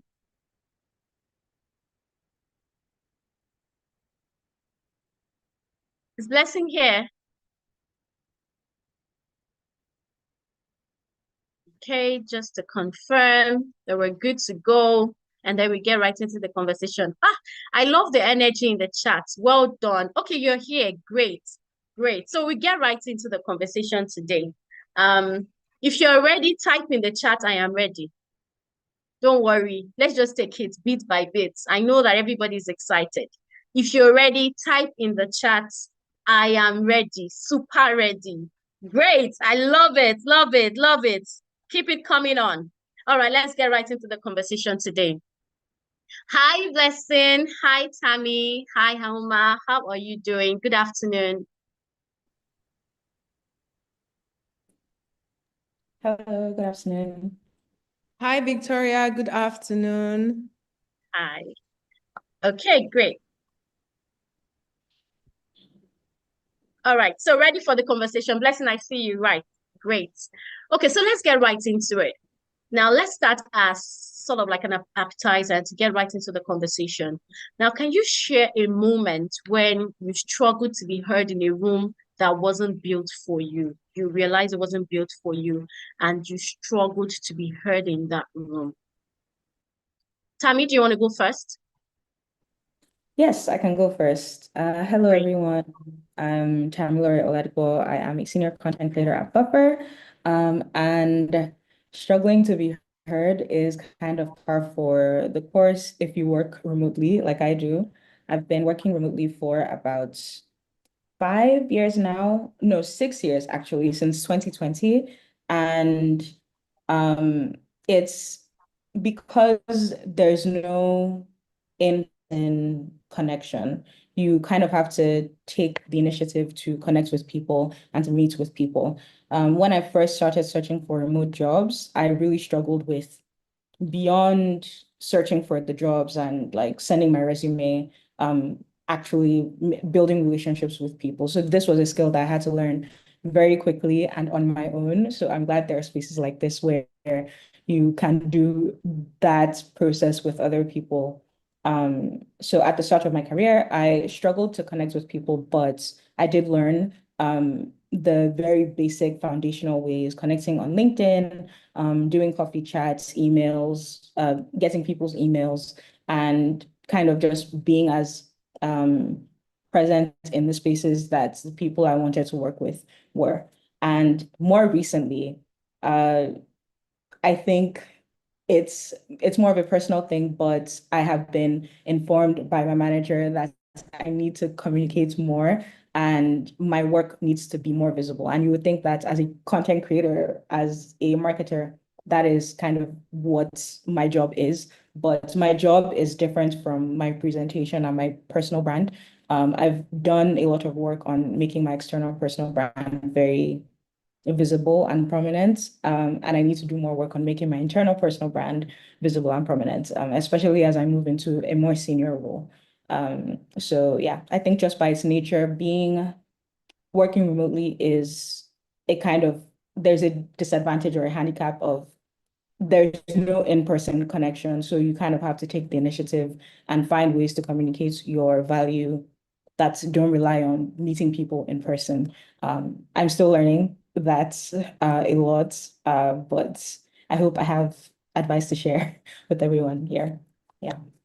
Great. So I'm going to circle back to you. I have a follow-up question on that, but I would like to hear from Blessing and Helma on this question. A moment when you struggled to be heard in a room that wasn't built for you. We want to hear from that your experience. Hello, everyone. Thank you so much. So glad to be here. So one time I was working in an organization where I was the youngest person and also the only woman. And I happened to have a very senior role, or I was promoted to a very senior role. And it was really difficult to communicate. Wasn't very sure if that was because of my age or because I was a woman. I wasn't sure what the problem was, but it was still difficult to communicate. But somehow I learned in that process that people can't seem to ignore value, especially if they are going to gain something from it or if they're going to lose something from it. Learning how to position your argument or your recommendations or your work in a way that cuts through the noise and just sort of focuses on this is what we're going to gain as a company, or this is what we're going to gain by making this decision or whatever, could really be helpful. I always say that one of the biggest gifts I have experienced, a lot of people think is a negative thing, but to me, I've experienced being underestimated a lot of times. I walk into rooms, I'm tiny. If anybody has met me, Homa has seen me. So if you've met me, you know I'm tiny, I'm small, I'm petite, I'm cute. But I walk into rooms and then people just like don't expect that this girl has anything to say. And I've also seen this play out to some of my colleagues and my friends as well, where a lady who was at the top of her career in a big global organization finished giving a whole talk that was really impactful. And the man who came after her came and said, oh, I love it when girls speak about I mean, he just made her sound like I'm like this woman is at the top pinnacle of her career, and you are referring to her as a girl. But one of the things that I've also learned is to control emotions in that particular moment. Because if you start to react emotionally, it stops being about the problem and it becomes about your emotions. Like find safe spaces, safe people, and all of that to share your emotions with positive channels to share your emotions. But when it comes to the work, like focus on the topic, try your best to communicate. It's really difficult, but try your best to communicate about what the topic is really about, what you're trying to say, and keep it very simple, keep it very clear. And remember that your voice is your voice and you will not find it if you don't use it. So don't let people shouting you down stop you from expressing your thoughts, your opinion. Ask questions that are clarifying as well, because our assumptions sometimes might be wrong. We might think that the person means harm, even if they don't. Doesn't mean we don't feel harm, but it's always nice to clarify so that that harm is either very clearly communicated and documented in a way that you can take steps to address it, or you can clarify that maybe their intentions weren't bad and you can address that intention while still focusing on the goal that you have. As long as you face conversations to add value to the company or whatever situation you're in, or save the company from stress or loss or things like that, it puts you in a very unique position where you almost cannot be ignored. And even if you are, clarify your assumptions and document. Listen, we said let's have an introduction, and you decided to have a master class already. Thank you for sharing your thoughts on this, and we'll take it up from here with subsequent questions from the team. Alma, do you want to say something on this point before we move over to question 2? Of course. Hello, everybody. First of all, I would like to give a shout out to everybody here, to Dr. Glory, the entire team, to you, Victoria. Amazing, panelists. Blessing, it's so good to see you. I love you. Tammy, it's so good to see you as well. You look good. All right. So I think I would come from a different angle. Thank you, Tammy and Blessing, for your answers. I'm learning from here as well. And my angle will be from the basically the perspective that I wouldn't say that I've had a time specifically where I struggled to be heard in a room. And I say this because not that I am the boldest or the most audacious, but I'm coming to learn over time that whenever I am in a room, I have to see it as me being there for a reason. And I try to tie my existence or my presence in a place to something really critical to me, right? There's something my mentor, Apostle Jedediah, will say. He'll say, take every opportunity as the opportunity. See it as, this is going to be my last time in this meeting. This is going to be my last time with these people. This is going to be my last post on LinkedIn. Take it like that. And when you take it that way, that opportunity might never come back again, what I've seen it do is that it helps my ego, because it's many times, ego can be what makes people try to keep quiet. Ego, fear, all those things make people actually keep quiet. They prioritize themselves rather, over what could even happen to their careers and the other people listening if they just spoke up. So I believe that a major point I want to pass across, because many people will still be in rooms where they might feel like, okay, they are struggling, etc. But I want you, everybody listening, right, to remember that that might be your last time in that room, and you determine how you milk the opportunity there. Are you going to choose self? The Bible says that in the flesh, there's no profit. Are you going to choose your fears? Fear has never profited anyone, right? So basically, see that opportunity as the last opportunity, and basically trust God to give you the boldness and the audacity to speak up. Our last speaker was talking about how she has been in rooms whereby she had things in her mind, and then another man will come say something, and then nothing even compared to what she was thinking, and then they'll give him the accolades. Imagine what can come out of that, a promotion. So at every time you keep quiet, I think it's Bishop David Oyedepo that will say that a closed mouth is a closed destiny. So you're the one seeing it as fear, see it as a closed destiny, and I believe you will speak up. Thank you. Absolutely. See it as a closed destiny. And wherever you find yourself, know that you're supposed to be there. And there's a reason for that. This is such a profound introduction to this session. Thank you, Tammy. Thank you, Blessing. And thank you, Halma. So we'll just move on quickly because of time to the next question. And so this is how it's going to go. I will ask my questions. And because I am not Oliver Twist and I am not stingy and greedy, I would open up the slots for, let's say, 1 or 2 questions from the audience, just so that it's not just Victoria's questions that have been answered, and we're able to get questions from the audience as well. So that's how it's going to happen. I'll ask you 2 more questions, and then we take 2 or 3 more questions depending on the time from the audience. So now, take us from what Talma said, and I think Blessing also mentioned a bit of that, being overlooked and all of those things. What is one practical thing, or if you could push it to 2 briefly, that young women can do to stop being overlooked at work, right? What are one of the practical things that you think young women can do now to stop being overlooked at work? Who wants to go first? I think I'll go first this time. Okay. Okay. Take it. I would like to share a practical story. You mentioned briefly, but so I'll try to summarize. So I run a monthly program, my LinkedIn visibility program, and there are 2 testimonies that stand out I want to share. There's a lady who works in aviation, and she was basically an air hostess, and she joined the program to basically communicate her thoughts on LinkedIn, etc.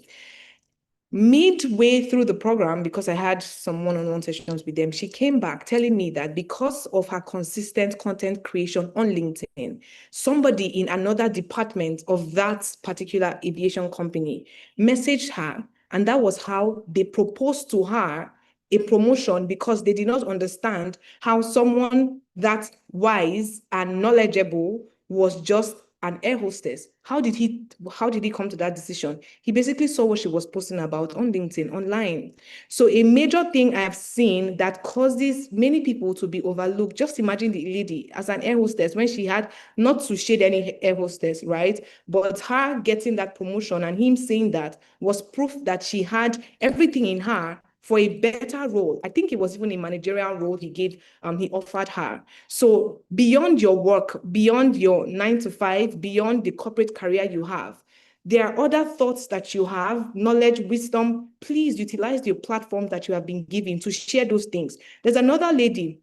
She was looking for a job. She joined the program looking for a job. I think it was an internship job. And by virtue of consistently creating content online, specifically LinkedIn, the job opportunities that came her way, she didn't have to apply, were basically managerial roles. And I was surprised when they gave these testimonies, but it's proof that many women, by virtue of closing their mouth, not just in meetings now, but in online, free platforms that have been given to you to share those things. If you're scared in meetings, okay, there's that place. But I mean, just click the post button and put out those things. You never know who might be looking. You never know the opportunities. Imagine those people never created the content they created that gave them those opportunities. So right there, sitting inside of you is an opportunity for promotion, is an opportunity to be revered, to be rewarded for what God has already put inside of you. But if you just keep quiet, again, destiny is just there waiting. So I hope that, okay, I said one, right? Creating content. I think the second one,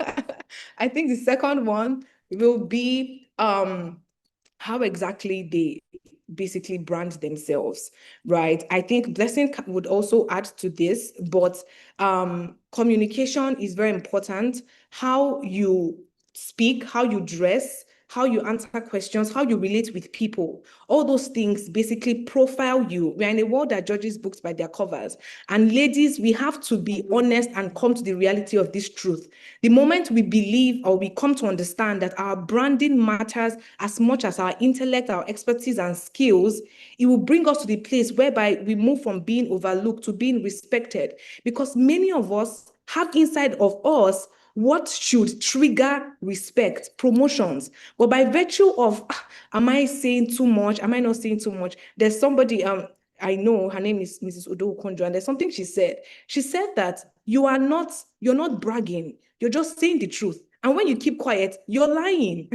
You're actually the one now lying because you have all these things stated and then you decide to keep quiet. Even omission is a lie. You didn't say it, you are keeping quiet, and you're doing them a disservice because promoting you to a better place in the company can make you contribute more. You're doing yourself a disservice. You're doing, even in quote, God that gave you all those things, a disservice. So I believe these two things are very critical. Thank you. I think that at this point, this is where we have to do, what's that thing? Clock it. Please, everybody, clock in the Clock chat. Can you type in it. clock it? Thank you. Blessing Otami. Let's just Yeah, take a I just wanted to say, Homa said so many amazing things, and I just wanted to build on that.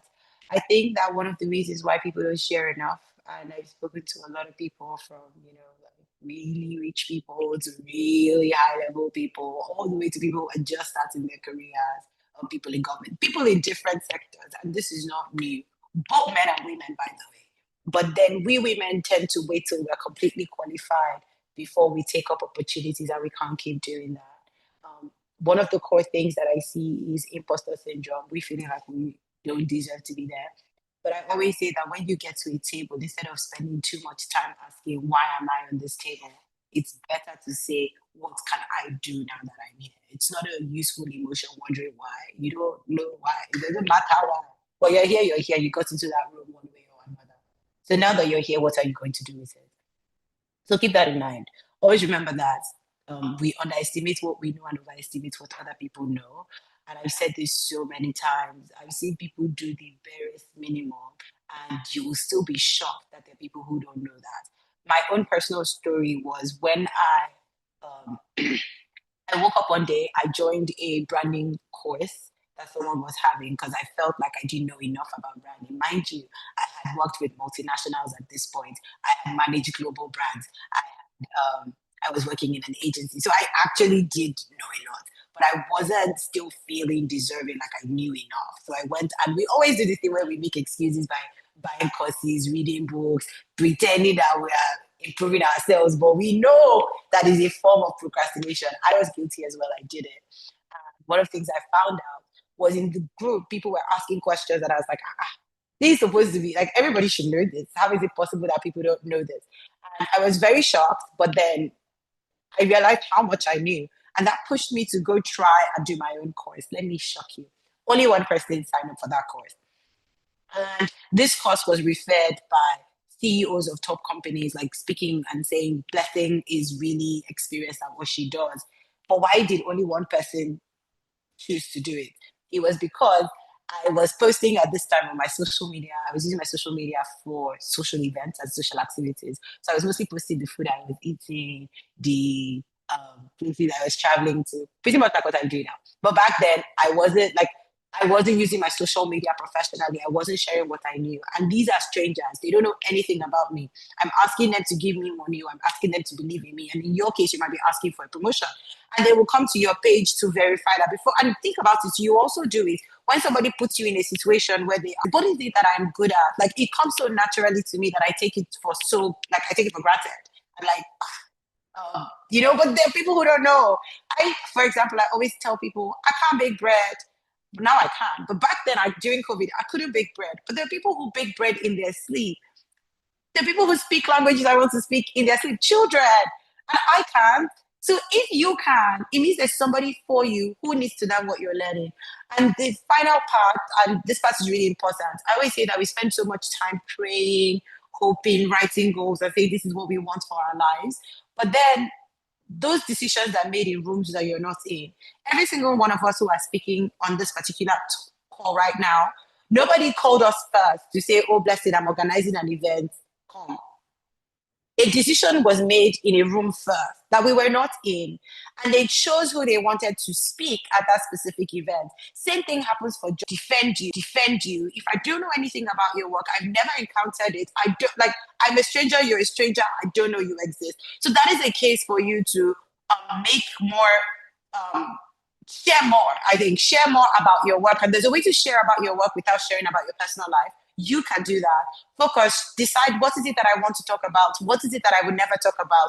Do that, define who you want to make an impact on, be clear about what you want to say it, don't be scared, and the fruit will come in handy eventually. Absolutely. Thank you. Like I said earlier, this is such a masterclass, and I'm so happy to be having this conversation with powerhouses on communicating without cringe. So, Tammy, do you want to take a go at this question? And then we'll just wrap up by taking one question from the audience because of time. Tammy? Of course. Am I visible? Can you see me? Okay, awesome. Well, I'm fortunate to work at a company where openness and transparency are part of our values. So everything is out in the open. But you would think that this would make things easier in terms of visibility and communication. There's no sense that employees get, at least in my experience at Buffer, where you feel kind of sidelined or like your work is not getting the accolades it deserves. The only thing I would say is that you kind of have to define like how you want people to see your work. So my manager, for example, has 5 to 10 direct reports. If for our one-to-ones, if not for the fact that I have to tag her and let her know that this project needs a review, she wouldn't know that any of my work, and that's on me. It's something that I've been working on over the past few months, making sure that I'm narrating my work. I'm defining what the story is. It kind of also translates to my social media. So I realize that a lot of people follow me, but they don't know exactly what I do. So this month, I'm taking the initiative to share about how I got my job, what I do at work, what some of my interests are, what my goals are for this year for a given quarter. And it's getting a lot of interest. And it's made me realize that I'm the one that has to define what my story is. Like I have to tell people, I can't let them make assumptions for me. And this is advice that I've given other content creators. Like it's what we write about on the Buffer blog. I know this in theory. Putting it into practice is a very different experience. So I'd say to avoid or to stop being overlooked at work, you kind of have to take charge. Depending on what your work structure is, speak up in meetings if you're in a physical space with people.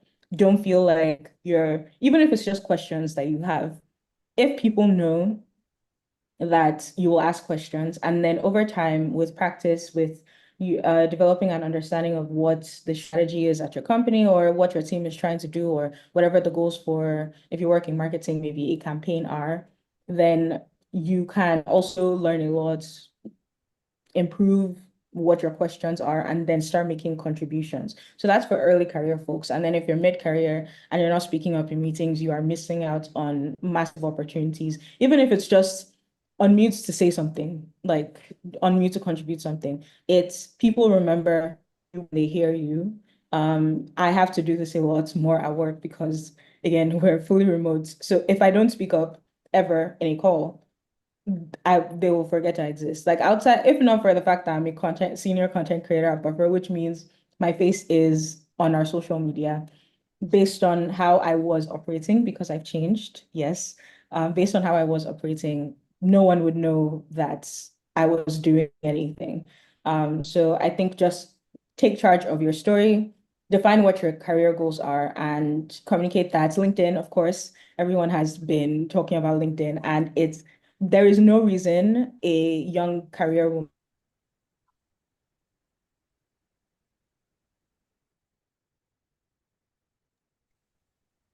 Hello? Is it my network or it's Tammy's? Can you hear me? Okay. Yes, we can. Okay. So Yeah. it's Tammy's network. Hi, Tammy. Yes, it was my network. Oh, Okay, great. sorry, Great. am I? Okay, yeah. So I you don't were know where I breaking up at the stopped, end? but Yeah. okay. I will just round up with the final statement. Define your story and narrate it internally and externally. I think that is the final one-liner that I have to end on. Great. That's such a great one here. Thank you. Like, I'm so happy. The energy in this room is it, and I'm grateful that we've been able to, beyond the buzz and the hype and everything, we're learning real truths here. These are not theories. You can see that the speakers and panelists are sharing real experiences, and you can take this to the bank in your career. And I'm sure that once you act on this, you will definitely see results in your career starting today. And because of time, I want to keep asking. I mean, I have my own personal questions to ask. I have loads of questions in the comment section, but we cannot take all of them. So I'm just going to pick one or two, and then we use it as our closing thoughts. Tammy, Halma, and Lesson, is that okay? That's a deal? Can you hear me? Yeah, that's okay. Great. Okay, so I'll just ask questions. You pick the one you can, you use it as your closing statement, and then we wrap up the session for today. So Kay is asking, when it comes to visibility, I've noticed that your peers at work may just think wrongly of you, like, oh, this one is doing so much.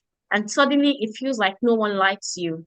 Sometimes you would have team members who want to sabotage you. How do you navigate this? And I think this is in line with one of the questions we're supposed to ask you about what's the difference? How do you become visible without having to show that you're overperforming, if there's anything like that?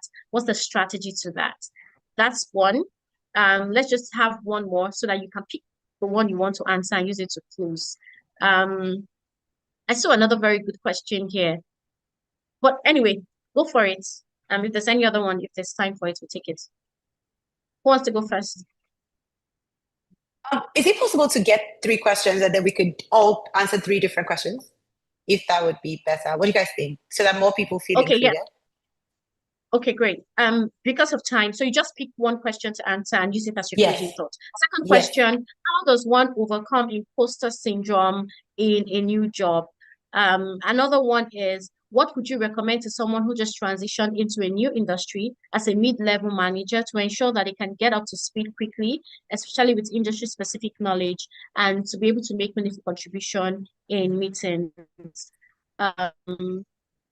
Yeah. I think we can just, another question is, how do we struggle with consistency? So if you can merge all of this and go for it. Okay, I could Who wants to go go first. first? I could go first. All right, great. Great. So I think the consistency question, I think everybody who follows me probably has heard this many times. Many times I've talked about brush your teeth, and it's really that every single one of us wakes up every morning and we brush our teeth. And if we miss a day, maybe because there was an emergency or we ate and we forgot, we wouldn't chastise ourselves and be like, I would never brush my teeth again in life.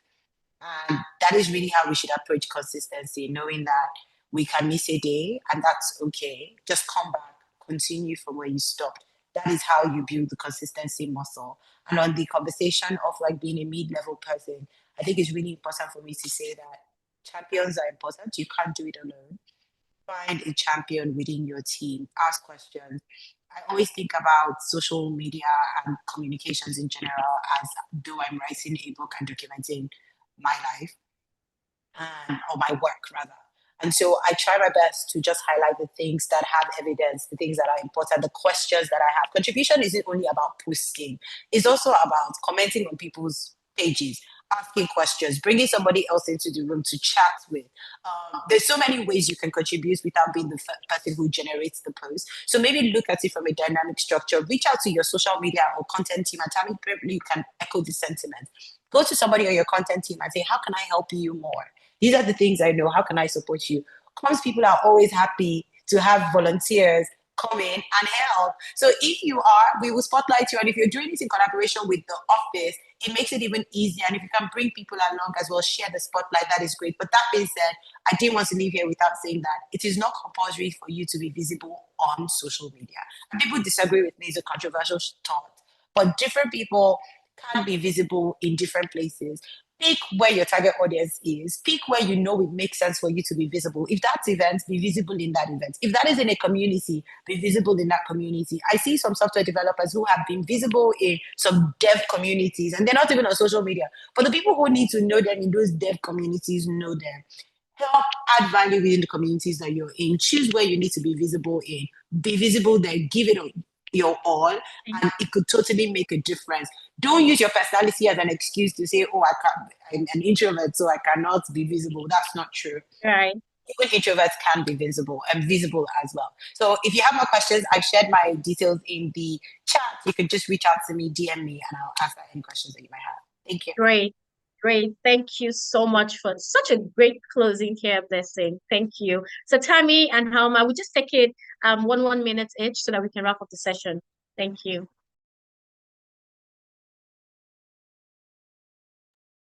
Who is going?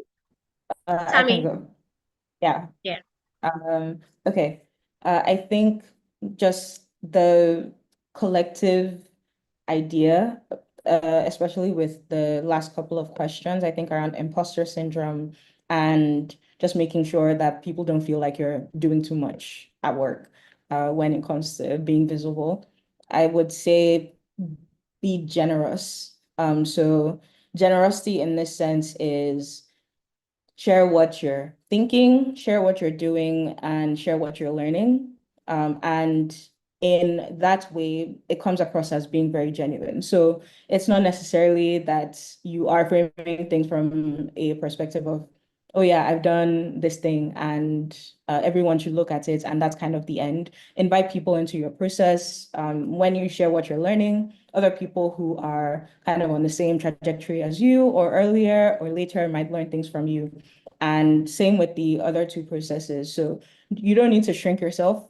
Definitely. I don't think there's really any point in making yourself smaller to make other people feel comfortable, but bring them into whatever it is that you're doing, whether it's your audience or your team internally. Blessing, you are so right. We are always looking for people to contribute on our team. I know comms and content and social media are approached differently by different companies.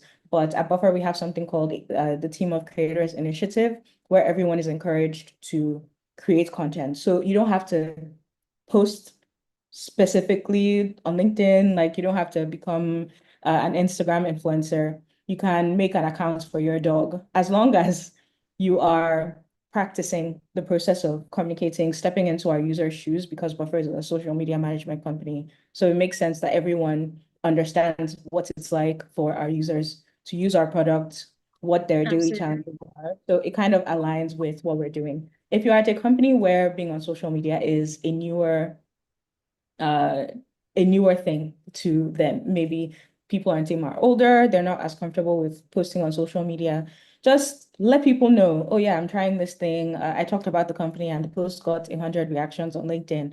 Like, just be casual about it, but make sure that you are sharing with the people, like bringing them into the process. I think in my experience, I haven't had any issues with sharing on social media. So definitely take it case by case and be intentional with what you're sharing. Don't, of course, like show your personality, but also filter it through the lens of your company's values or rules or terms and conditions or whatever. But yes, I think that is how I would approach both dealing with imposter syndrome and making sure that people don't feel left out or weird about you trying to Great, be more visible. great, great. Thank you, Tammy. Thank you. That's such a great closing. And then we take Helma, who's going to now wrap up the session. Thank you. Okay, thank you, Tammy. Thank you, Blessing. I think I would like to add to what Tammy mentioned, the question about posting online and then having colleagues say maybe you're doing too much or stuff like that. So basically, there's another testimony I have of a particular lady. She joined my program and she actually joined because she wanted to build her personal brand. She had her job, right? Her 9 to 5. However, interestingly, she talked about her colleagues, the whole thing about commenting, you're doing too much. We're seeing your post on LinkedIn. What are you using your time for work at all and stuff like that? But you won't believe that the same people that started talking to her that way, 2 weeks, I think, because our program is 3 weeks, mid-program, these were the same people that came back asking her and telling her that they themselves wanted to be visible as well. They wanted to build personal brands. So many times, some things that they say, when they start seeing you show up, is because they also desire that. So I could relate clearly to what Tammy said. Carry them along, share those opportunities with them. Because many times some people get jealous in quotes when this is something they know they can do, but they are not doing it. And they don't know, sometimes they don't know how to ask. So it's important that when you want to do this, don't do it as though, okay, you found something and you just want to put it out, right? Basically carry them along. And the second thing I want to share is with respect to imposter syndrome. So one of the things that has helped me so far is basically being more aware of who I am meant to be than who I am currently. Because many times people feel or have imposter syndrome because they are like, oh, I just got this job. Do I deserve it? Am I actually in this room? Is this thing for me? But what I've seen that's helped me so far is be more aware of who you can be, who you are in God, who the Yes, investment God has given to you. And then be more aware of that version of yourself than this version. And because when you're more aware of this version of yourself, there will be more urgency in your side to get to this version, right? The better version of yourself. At every point in your life, there's a version of yourself that absolutely. you're manifesting. So the one that you are now is not all of you, right? Final one, I don't think anybody asked this question, but I wanted to share a principle by John Maxwell's 30 leadership seconds, principle. please, Helma. 30 seconds, I'll be done. It's a leadership principle introduced to me by my mentor, and it's called CRI, communication.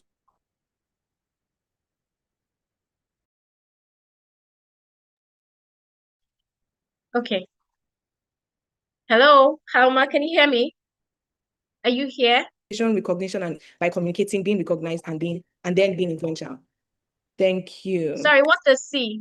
We missed it out. We missed out on it. Communication, recognition, influence. Great, great. Thank you so much, ladies. Thank you, super powerhouses we have here.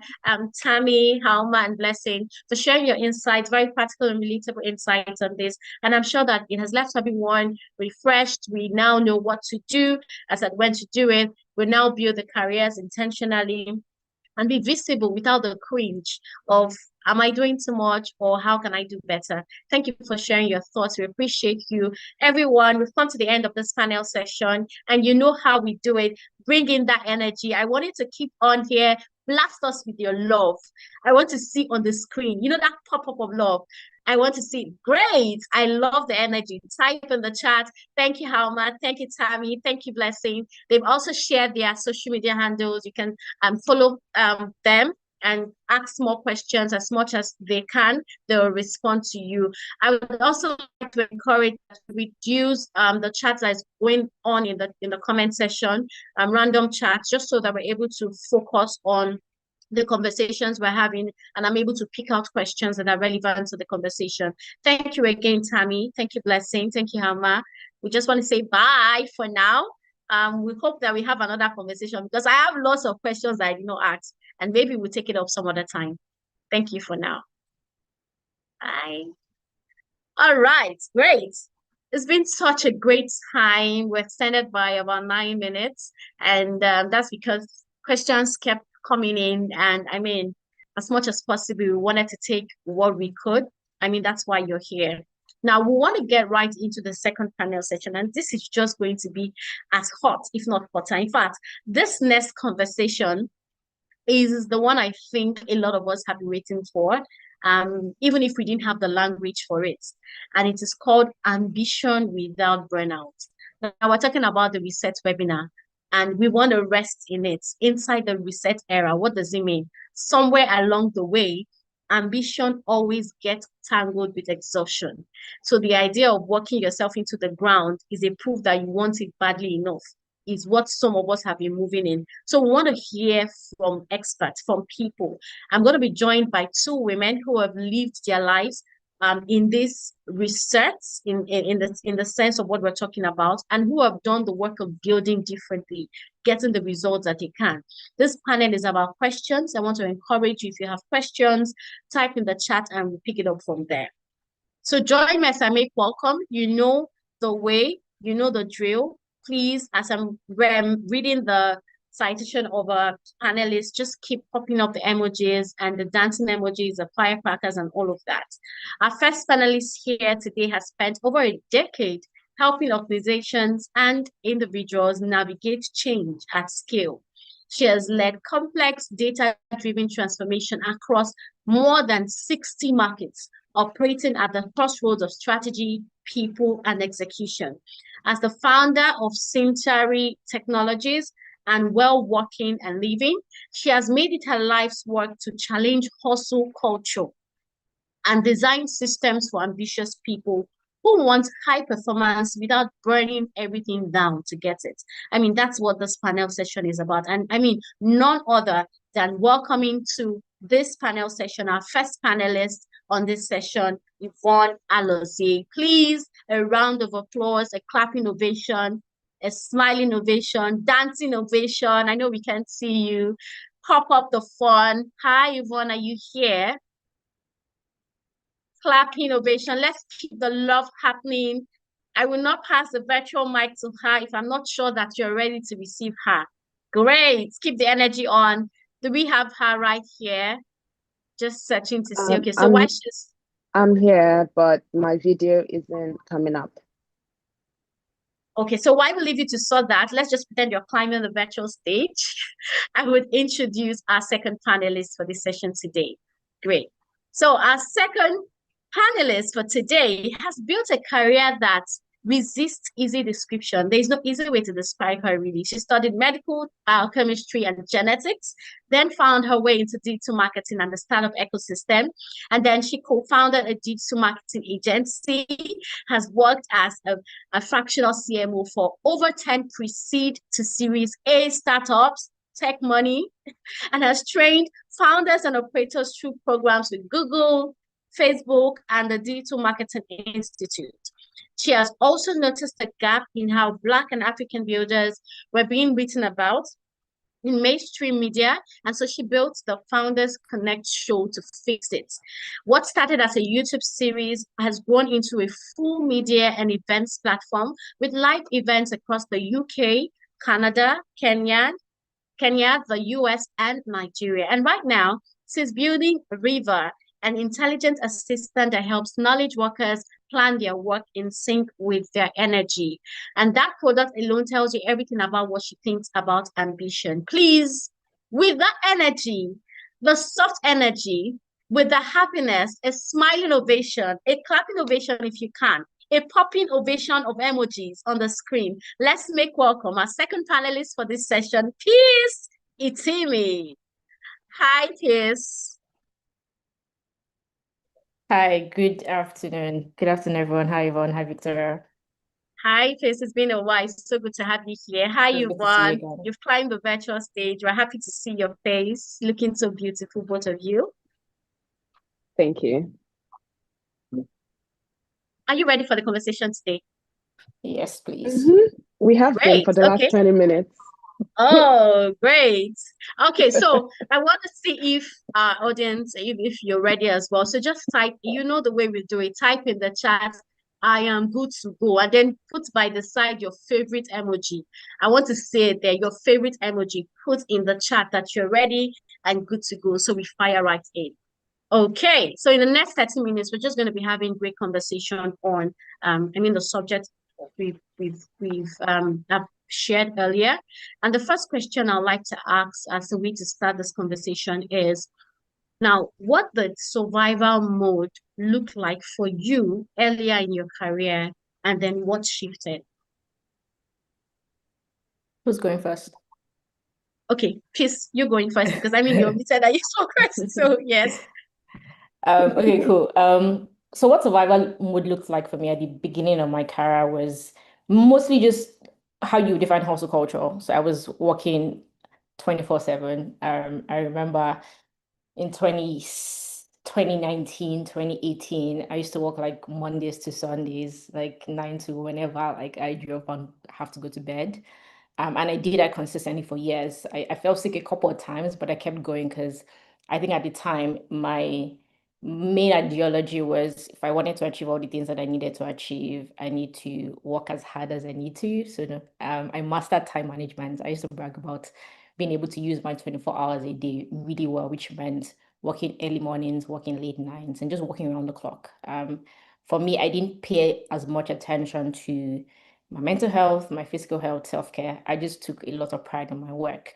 And I'll be very honest that I reaped the result, right? I reaped the benefits of that. I got successful and started making like really good strides in my career very early on. So that was really good. But at some point, which was just about 18 months ago, right, in 2024, late 2024, I burnt out. That was the year where I was doing a lot more than I think maybe I've ever done. And I think at some point, my body and my brain just caught up to the stress that I've been harboring for a long time. For me, that shift just made me realize that I still want to be super ambitious, right? I still want to be able to juggle as many things that I want to. I want to be at the top of my career. I want to run as many businesses as possible. I want to help as many people as possible. That hasn't changed. But how do I do that? How do I do that while prioritizing the things that matter and also not burning out and crashing out? Because I realized the person who is going to be able to enjoy the life that I'm trying to build for myself needs to be healthy, needs to have people around to actually enjoy it when I feel like I've got into the place where I got to. And so when I burnt out and crashed out, it forced me early last year to really take a step back and start redefining what does moving forward look like for me. Like I've spent all this time figuring out my 24 hours. I've spent all this time juggling and just hustling and trying to break away from poverty. But now that my body is crashing, how do I make a shift, right? And my true line just became something very simple. I think sometime last year I said, I'm always going to be as ambitious as I can. I'm always going to do as much as I can. I still have many dreams, but I'm going to figure out how to do that without ever burning out or without ever crashing out again. And yeah, that led me into I think what I define as a new era where I'm still doing very hard things and I'm still doing many things, but there's a lot more balance in my life right now. And I feel healthier and more stable than I have in a very long time. That's such a powerful thing. I take care of the body that would house and execute the purpose and the drive. If you achieve all of those things and the body is not able to enjoy it, what's the need? What's the essence of all the hustle in the first place? That's such a great introduction you brought into the conversation. So Yvonne, we'll pass the mic to you now. Hi. So I think Pisa said most of the stuff about the balance part. So I'll try to give a different spin and perspective to it. I think and believe that there's a type of survival mode that also comes from misalignment. And misalignment with your values, misalignment with the kind of life you actually want to be living, misalignment with where you want to actually be, and it's like there's so much noise in your head, and that was my story.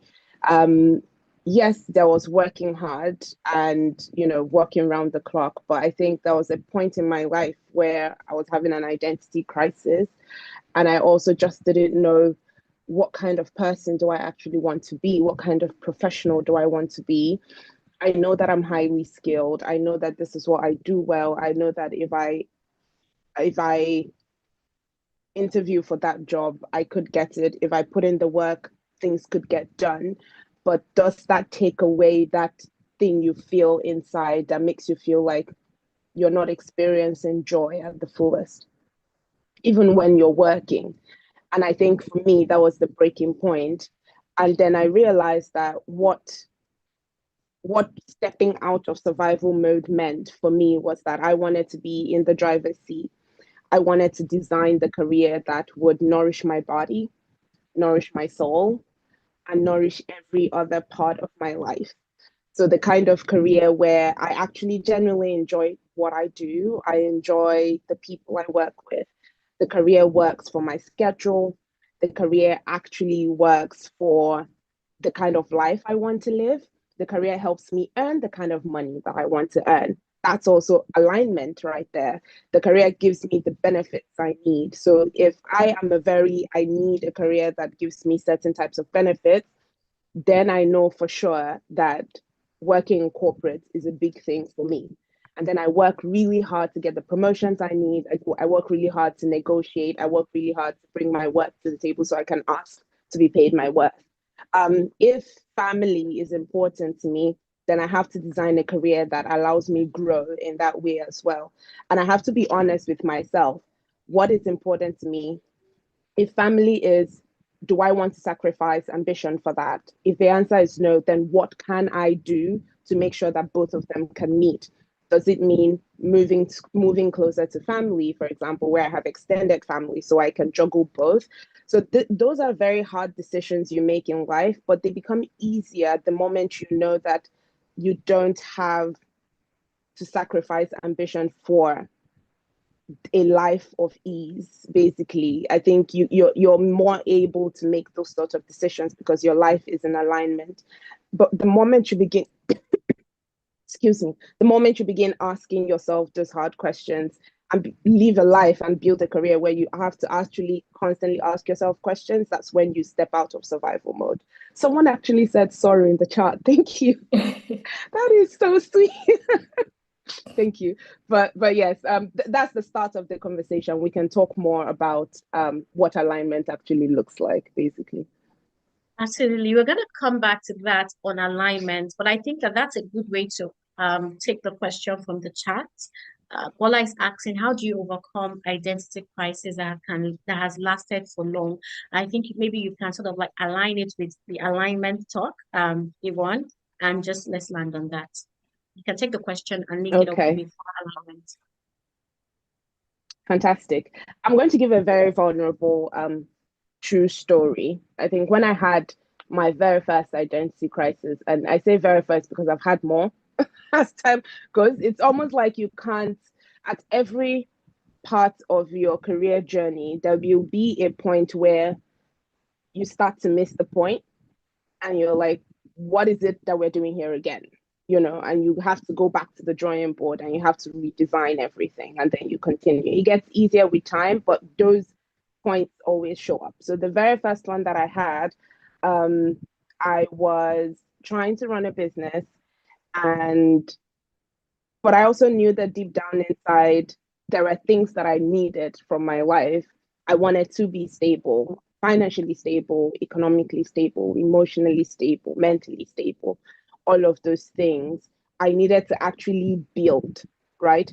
I also didn't like that I was always feeling anxious. Running a business back then, as at 10 years ago, is very different from running a business now. Now we have LLMs and we have ChatGPT and we have Claude and we have all of these tools that amplify our thinking, that give us that can draft a whole business plan for us, that can give us emails that we can pitch. Back then we didn't have that. And so there was a lot of doing things manually, doing things from scratch, having to build your network yourself, having to like really, really pour your blood and your sweat into actually building something. And it was asking so much of me at that time. And so on one hand, I knew that I wanted to be the person solving the problem that I was solving in that moment. On the other hand, I also knew that I also wanted to grow my career. I also had ambitions to be this corporate person, this career person. And it was like, how do I reconcile the two of them? and how do I reconcile who I want to be in work. And the one thing that always came to my mind was I thought that what I was pursuing entrepreneurial wise was my calling and my entire purpose in the whole wide world.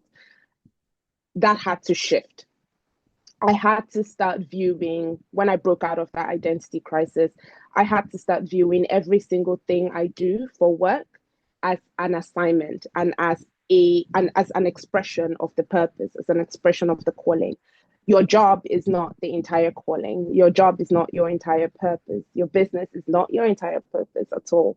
So all of these different things, all the ideas you have, even the places you volunteer at, even the not-for-profit things that you do, every single thing that you do is an expression of the one purpose that you have. And so I had to come to peace with that. And that was the one part of my identity merging that actually helped. The second thing was realizing that I was constantly isolated and building alone, and forgetting that you actually perform better in a village. Meaning you don't want to build alone, you don't want to grow your career alone. There are so many other aspects of your life that feed into your career. One of the hobbies that I've picked up recently, I was actually telling a friend, is golf. And I was like, man, some hobbies I pick up are going to be the death of my financial well-being.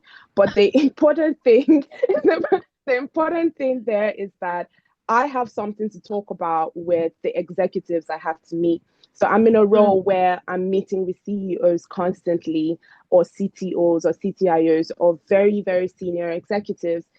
And the one thing I ask them is, do you play golf? And, we start with that. And they're like, no, but why do you play golf? And, it's a whole conversation starter. But the interesting thing is, that is one aspect of my life that has absolutely nothing to do with my career. And I just wanted to pick up something. And now it feeds into my career, and I'm building quality networks within my career that actually accelerate and help me meet the business goals that I have. And so learning that your life is not just about your occupational well-being, it's not just about your career, that's not the soul of your identity. You have to actually build your life in other areas intentionally. The same energy you give your career, that's the same energy you should be giving your social life, your emotional life, your spiritual life, and all the others. So that helps cement the identity and the alignment. Powerful. So, yeah. Powerful. I was going to ask you why golf, but I mean, that's a conversation for another day. Let's not the career icebreaker here. And that's such a great and insightful speech that you've had here. In your one, you said, oh my God, Yvonne, you're amazing. I am learning a lot. Great. So glad that you are. And so we're just going to take the next question. This is how it's going to go. I'll ask this one last question to Peace. And then we will now wrap up with final words from both of you. So Peace, great. And so the question I have here now is, I mean, for young people, you're a young lady, and we have young people here as well. If you could go back and say one thing to your earlier self. I know in your introduction, you spoke about how burnt out you were. I mean, you're very ambitious, you're very successful. It had to get to the point where, I mean, you've made the money in quotes. And so young people here listening might just be like, okay, so I mean, I have to make enough money to be able to now reset. I don't know if you understand, step back to reset. Do you have to get to the point where you've stacked up enough and know that, you know what, I need to now go back, relax, because I mean, I've made the money, I've built the career, and things can now run on autopilot, as opposed to a young career lady who don't have that flexibility. She doesn't have the funding. She can't run on autopilot. And what she has going for her is to keep pushing, keep building to be able to break through. That's on one end. So if you could go back to your younger self and say something to your earlier self about ambition, what would it be? And what would you say to this girl who is at crossroad of building and stacking up funds, and she doesn't have that flexibility at all that you had last year to take a decision to step back? Peace, do you want to take the question? Yeah, sure. Thanks, Victoria. So this is the question that came in my DM now. Like, she's confused that you probably had that flexibility to step back last year, because you built your career and she's just starting out? Yeah, so that's a very good question. I think when people hear burnout or like recovery from burnout, they automatically think it means that I have to step back and I have to reduce the amount of things that I do. And to be honest, I think at first, when I first felt like I was crashing, that was my first thought, oh my God, I'm going to have to do less than I typically do. But over the last couple of months, that has reframed for me. The idea is not to do less. The idea is not to make less money. Can you guys still see me? It feels like I'm hanging. No, from my end, I can't see you. Even can you see her? No. Peace, we can't see you. Yeah, I figured. But we can hear you though, if that helps. Okay, sorry, just give me a quick. Okay. Your audio is clear though, so maybe we can go. Yes, great. We Okay, can this see is you now. better. I think my webcam was acting up. Yeah, so I said at first when people think about like burnout and recovery or like balance, the first thing that comes to mind is that you have to do less and you have to make less money. And to be honest, when I first burnt out and I started trying to recover and figure out like what does the next step look like for me, my initial fear was, do I have to do less than I did? And that's why my true line was very important. So like my current ideology, which is not to be less ambitious, it is not to do less, it's just to figure out a way where my person, myself as a human being does not suffer as a result of all the work that I'm trying to do, all the ambitions I'm trying to achieve. And so for me, I think what I would say is figure out, there are three things I think that help, or rather four. The first one is take care of yourself, right? I was terrible at it at the beginning of my career and I'm still learning, but just take care of yourself. I didn't used to sleep as much. I took pride in not sleeping at all. But over time, I've learned that for my body to actually function well, for me to actually come to work with my best self, to make like great decisions, to be able to do the best kind of work, to be even to be resilient enough to handle when hard things happen, I need to actually sleep and rest my brain, right? So like I took pride in not being able to sleep. So I would say fix your sleep, right? As the basic stuff. It would also be move, right? I've gotten a lot better in just making sure that I'm moving every single day, like take a walk. Just find ways to take care of your mental and your physical health while also doing the work itself, right? Because I'm doing more work now. I'm running two businesses that's harder than everything I've ever done before. Have more employees than I've ever had before. It's a lot more intense now, but I feel more in control and more likely to like never crash out again because I've started taking care of myself. Also, set boundaries, right? Set boundaries for yourself. Like figure out what boundaries look like for you, what would help you take care of yourself and have the life while also having the work that you want to be able to do. When you're at work, you want to be able to set boundaries. When you are trying to take care of yourself, you want to figure out ways that protect the space and the energy that you actually need to do all of that. And I think ultimately it's also have a lot of clarity about what phase you are in and figure out what you need to be able to achieve what you want to do in that phase. When I was younger, I took pride in I just want to hustle. And to be very honest, I think that there's a point in your life where it's okay to just I want to learn as much as I can. The world is moving super fast. I just want to learn and I want to do, I want to do, I want to do. You can do all of that and still sleep. You can do all of that and still move. You can do all of that and still have friends that you can rant to.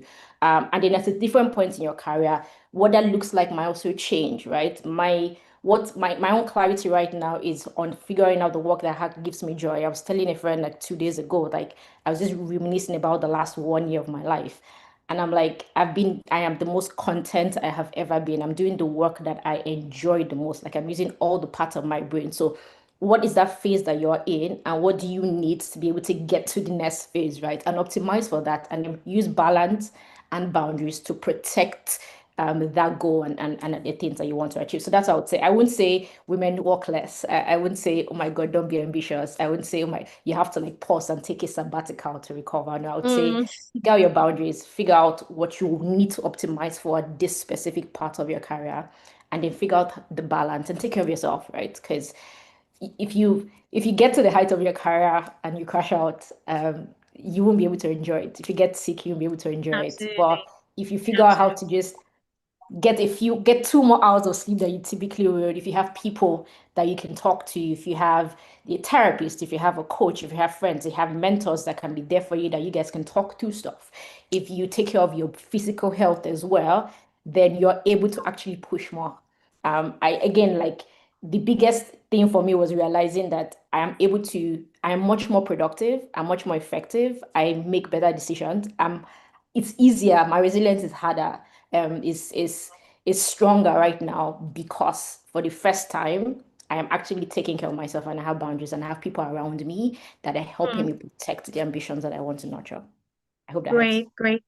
That helps solidly. I mean, understanding the seasons you're in and optimizing for it. And there's something you said that was so profound. At some point, you were wearing not sleeping as a badge of honor. And I see that a lot of young ladies, a lot of young people wear it. Oh, I don't sleep. Oh, I don't sleep more than 6 hours. Sleeping is for lazy people. And then we quote the scriptures just to, validate that. Please rest, take your rest, refresh, reset, and that way it becomes more productive for you to push on the things you want to. Because of time, we have to close out the session now, but we'll be doing it with answering a question. So, Peace, stemming from what you just said, you're going to give us a closing statement, but you use that to answer this question by Oza. Oza, I hope I got that pronunciation right. And she's asking, can please share tips to improve balance in daily plans to ensure better management when juggling a lot of workload and expectations? I mean, from your story, you're doing more now, but you're more relaxed. It means there's a system and structure in place to help you do that. So if you want to share, please do. I kind of said this before, but the thing that has changed my life the most is sleeping better. And I can literally feel it on days where I get less sleep than I typically will. So the very first thing is just sleep better, right? And not just like, it's not about sleeping more. You can do like 6 to 8 hours of sleep consistently, but if you have like a really good sleep schedule, then your body would adapt, and you can then use the 12 hours of the day that you actually have to do really good work. So I would say the very first thing is sleep well. Like, allow your body and your brain to actually reset every night. Sleep well. I think the second thing is manage your time really well and find ways to automate as much as you can. The powerful thing about the era that we are in right now is that there's a lot of ways that you can automate low value tasks, that you can automate admin and coordination stuff, right? Like, there's a lot of tools that you can use. Figure out what technology or what app, what product helps you save an extra 1 hour or 2 hour a day, right? Manage your time. Like, that 8 hours of work that you're doing a day, or like 9 hours of work that you're doing a day, or if you're a wife or you have like personal life, like, just plan your time. Like, being able to say, this is the time that I have to do the work that I have to do, and I'm going to go into every day or every week with a plan and find ways to actually follow that plan. It means that when you do and you get into flow, it's easier for you to check stuff in, right? Instead of like going haphazard, I don't know what I'm supposed to do today, but I have like 20 things. Actually find ways to plan it, and find ways to automate the things that are like very admin that you can just, outsource, so that you can protect yourself for the most important work that only you can actually do. I think the third thing is, so I've said sleep, time management, and use some tools to do time management, move as well. Because I feel generally right now in my life, and I'm just speaking from experience, I'm not an expert, but I always feel a lot better on the days that I move, the days where I go to the gym or actually take a walk or like light. I feel like, okay, yes, my brain has been activated in some way. You might not see it in the effect immediately, but eventually it begins to compound. I think the third thing is leverage people. And when I say people, it could be people in your social life that, this is my friend and I can talk to, this is my peer that we could share ideas about what's working for us right now, right? Having peers is very important, because you don't know it all and you want to find people you can collaborate. Or it could also just be mentors or coaches or sponsors who are like, they've gone further than you, so they can give you advice early on, and then that helps you like move forward faster. The powerful thing about talking to people who have done it already is that you don't have to make that same mistake, so you can actually accelerate your development in some sense. So Absolutely. leveraging those people as well, I think, is very important. And Thank yeah, you. good luck. Thank you. Thank you, Piers. That's such a strong closing. I will just quickly move to in 1 minute as your closing statement. We have a question from Debbie. She's asking, I'm sorry, we can't take all the questions here, but what we'll do is, Peace and Yvonne, can I please crave your indulgence to please, after the closing statement, you can just answer 1 or 2 questions in the chat. Is that fine? Great, thank you. Great. Thank you. So not to worry, girl, ladies. We're going to answer all the questions that we can. So Debbie, this is Debbie's question. How can I balance my 9 to 5 job and my business without burning out, especially as the two are demanding? And I'm asking Yvonne because I mean, you're already doing it with your career and many other things that you do. So maybe you can bring in perspective here. She says she works as an architect in an institution and she runs a fashion business and she's always burnt out. And this is also related to the question of a mom who is asking how to balance family life, career, personal life, and all of those things. So yeah, it's about burnout. Yeah. Okay, fantastic. That's a very interesting. Funny enough, when I saw the question in the chat, I was like, I would like to take this question. One thing I would like to address before I even answer the question is work ethic. Having a very strong work ethic is different from running yourself to the ground. I think people associate the two, or people think that when you have a strong work ethic, it means that you have to actually burn out. That is not true. My work ethic is incredibly strong, but I still don't feel like I am a self-sacrificial lamb every single time I have a job or anything like that. So I think it's important to understand that those two are different. You might be someone who has, and having a strong work ethic involves different things. One, you know how to advocate for yourself. You know how to show up and think about the business and think about what the business needs. Okay, how do I show up? If I were employing myself, if I was the employer and there was another version of me reporting to me, would I be grateful for them? Would I be happy with their level of productivity, what they're doing? Having a strong work ethic also is self-awareness, knowing your weak points, knowing how you manage your energy throughout the day, being very honest with your laziness and being able to confront that as well. That's a strong work ethic. Having a strong work ethic is boundaries, understanding how to set boundaries. And this comes into how you're balancing both. So, for example, one of the things I've said to myself is I have to be honest with myself that if I'm running a business, which I am, with a very high pressure executive role or any role at all, I have to be honest as to what percentages of my energy that I can give the business and I can give my 9 to 5. I am very happy to build slow. I am very happy to know that my business is not going to grow at the scale that I want it to grow because I'm splitting my time. Now, how can I solve for that? It's until you tell yourself the truth and until you understand the realities of it, you will not rely on your village. And so that's what I do with anything. So I'm not a mom, but if you're a mom and if you have a family, you have to be honest. Which aspect of my life actually does all of these different endeavors feed? Your business is probably feeding one aspect of your life. Your family is feeding another aspect of your life. And you have to be very honest how much percentage of your energy you can give to all of them. And for the places where there is a deficit, be comfortable integrating in your village and asking your villagers for help. Be very comfortable doing that. And until you learn how to be comfortable doing that, you are going to struggle. So balance is somehow the admittance of your limitations and your vulnerability to integrate and ask for help. That is actually balance in a very honest, non-conventional sense. It is not being a superman. It is not being a superwoman.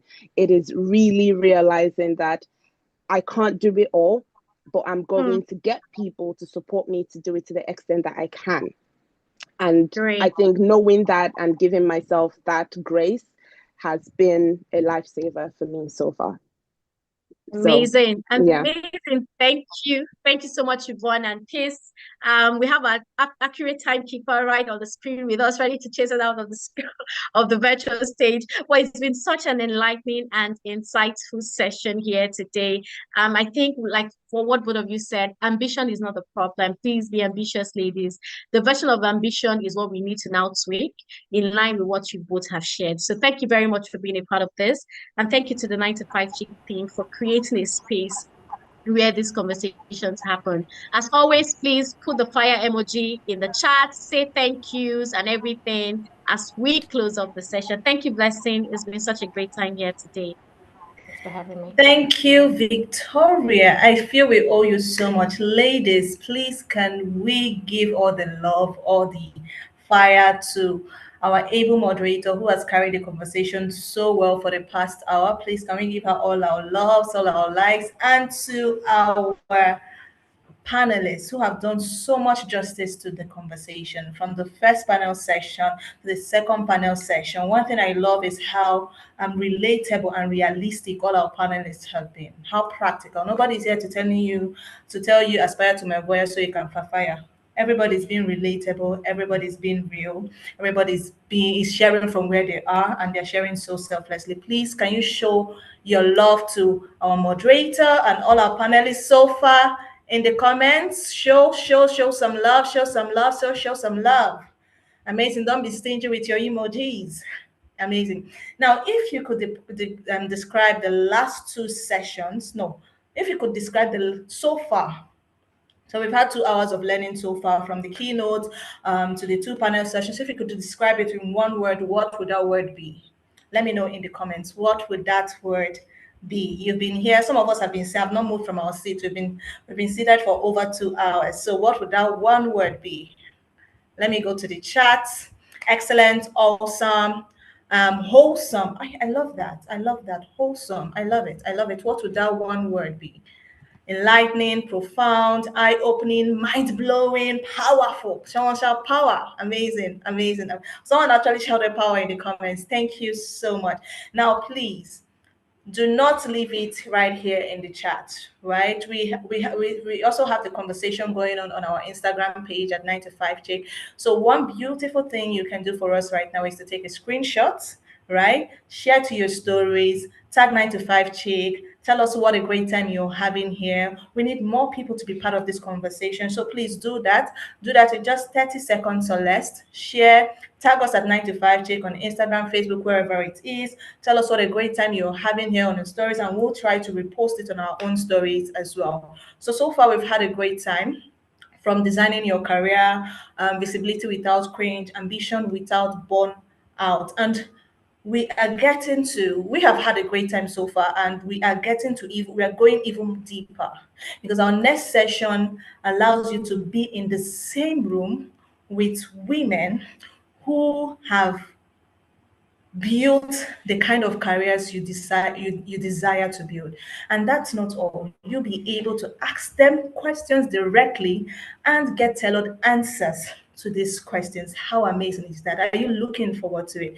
These are women you might probably need to book appointments 1 year ahead to be able to see them in your office. But right here, we are giving you the opportunity to be in the same virtual room with them, ask them questions, get tailored responses. They are our mentors, and we'll be having breakout sessions in just a few minutes. But just before we do that, I know some of us have been sitting for so long, so I'm just going to give a minute or two for some of us to maybe drink water, stretch, because the next session we're about to get into, you wouldn't even want to stand up, right? Because of how deep, how practical, how intense it's going to be. So I'll just give you a minute or two. Stand up if you need to stretch yourself, if you need to drink some water, if you need to use the restroom. Now is the perfect time to do so, right? Here is Reset Summit. And here we're not just about telling you about doing more. No, that's not what we're here to do. We're telling you how to do it right. And not just how to do it right, but being happy and healthy while at it. And that's why this has been a balanced conversation so far. So if you've done that and you're ready, for our next session, what would you do this time? Are you ready to launch? If you're ready to launch, do you know that rocket emoji? Give it to me. Give it to me in the chat. You know that rocket emoji that says you're ready to launch? Give it to me in the chat. Give it to me in the chat. Give it to me in the chat. Are you ready for our mentors? If you go to our pages, you will see the list of esteemed women who have brought out their time to be with you today, and you get to have conversations with them. Up next, we'll be having a breakout room. So you'll be broken into different groups automatically. And in just a few minutes, a mentor will be with you to stir the conversation. So if you're ready, I need to see a lot of rockets. If you're ready for lunch, if you're ready for your next level, I mean, for you to be here, you've been ready so far. So give me, I can see it, I can see it, I can see it, I can see it. I love it, I love it, I love it. Awesome. So we'll start the breakout now. Please, wherever you find yourself, please just stay there as we wait for your mentor. We are currently doing the breakout. Just stay there as we wait for our mentor. And very importantly, we have a gift for select number of people who stay to the end of the session. We have a gift for you. I'm not going to tell you what it is. It's a surprise gift. So if you want to know what it is, stay to the end of the session as we do the breakout now. So I hope you're done stretching and you're back and you're ready for the next level of this conversation. All right, we'll be doing that shortly. So can I open the breakout rooms? Dr. Glory, you can open the breakout rooms.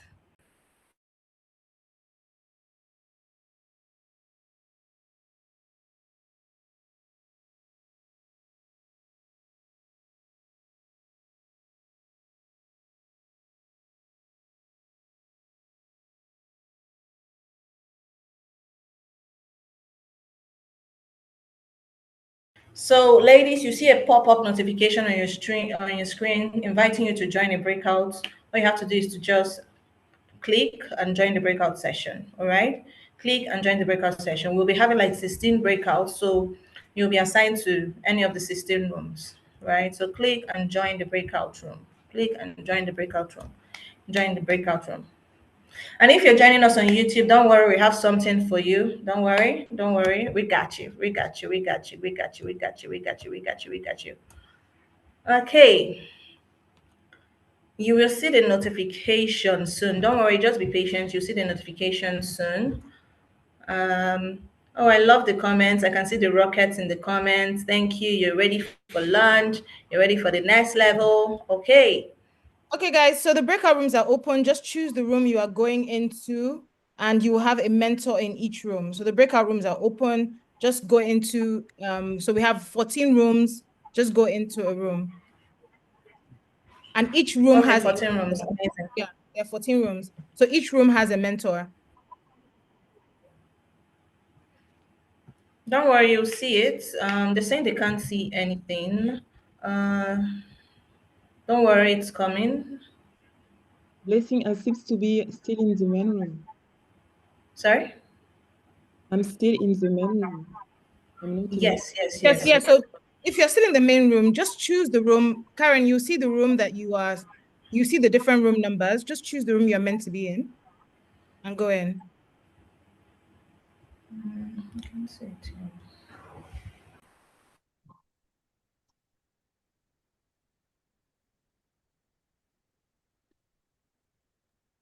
Dr. Glory, have you launched the room? Yes. Yes, all the rooms are open. All right, so if you can't see the pop-up notification, just click on more. On the scroll bar below, on the scroll below. Just click on more and you see breakout and you'll be able to join.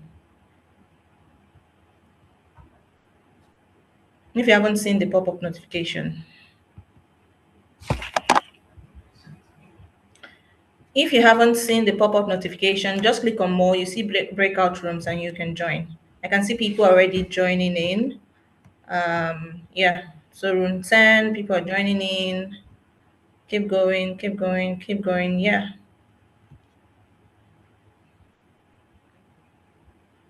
What's happening?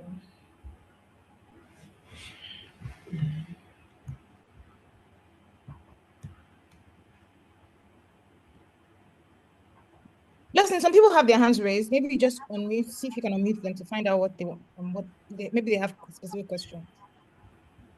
All right, let me check that shortly.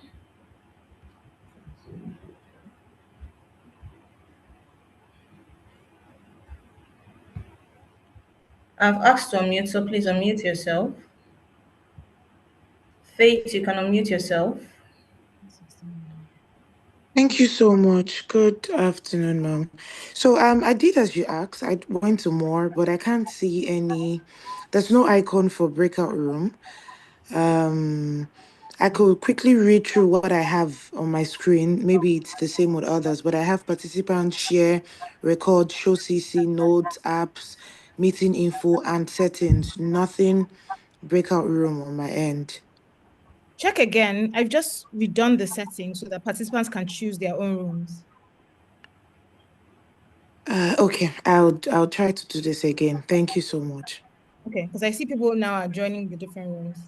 If you're on Blessing, can you just tell them about YouTube? If you're on YouTube, what they need to All do? right, so if you're on YouTube, like I mentioned, don't worry, we got you. We have something for you. All right, so don't worry, we have you. We got you. We're going to be having a chat pretty soon, as soon as we're done with the breakout session.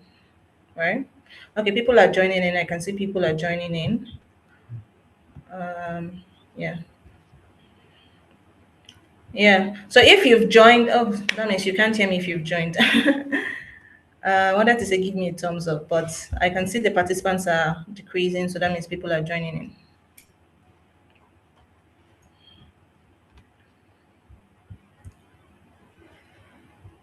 If you still can't see it, let me know in the chat, please.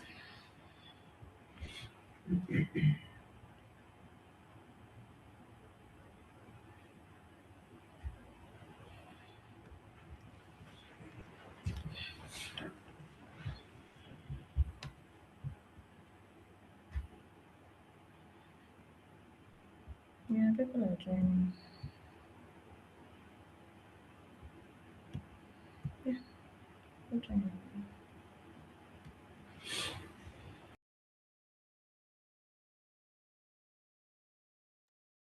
Let's say for those who haven't joined and they're having technical issues, we could assign them ourselves. We could just put them to rooms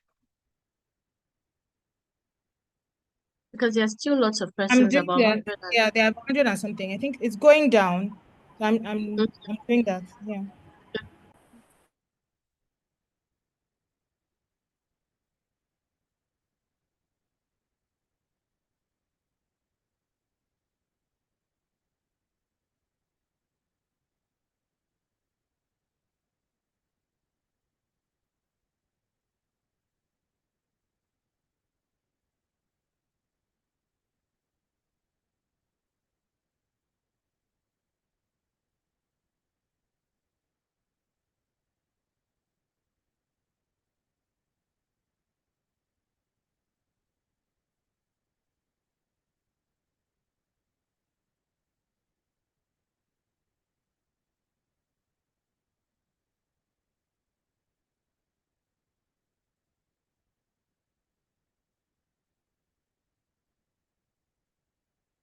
Blessing, do you want to start with the fireside chat while this is going on so that people can, for the people on YouTube?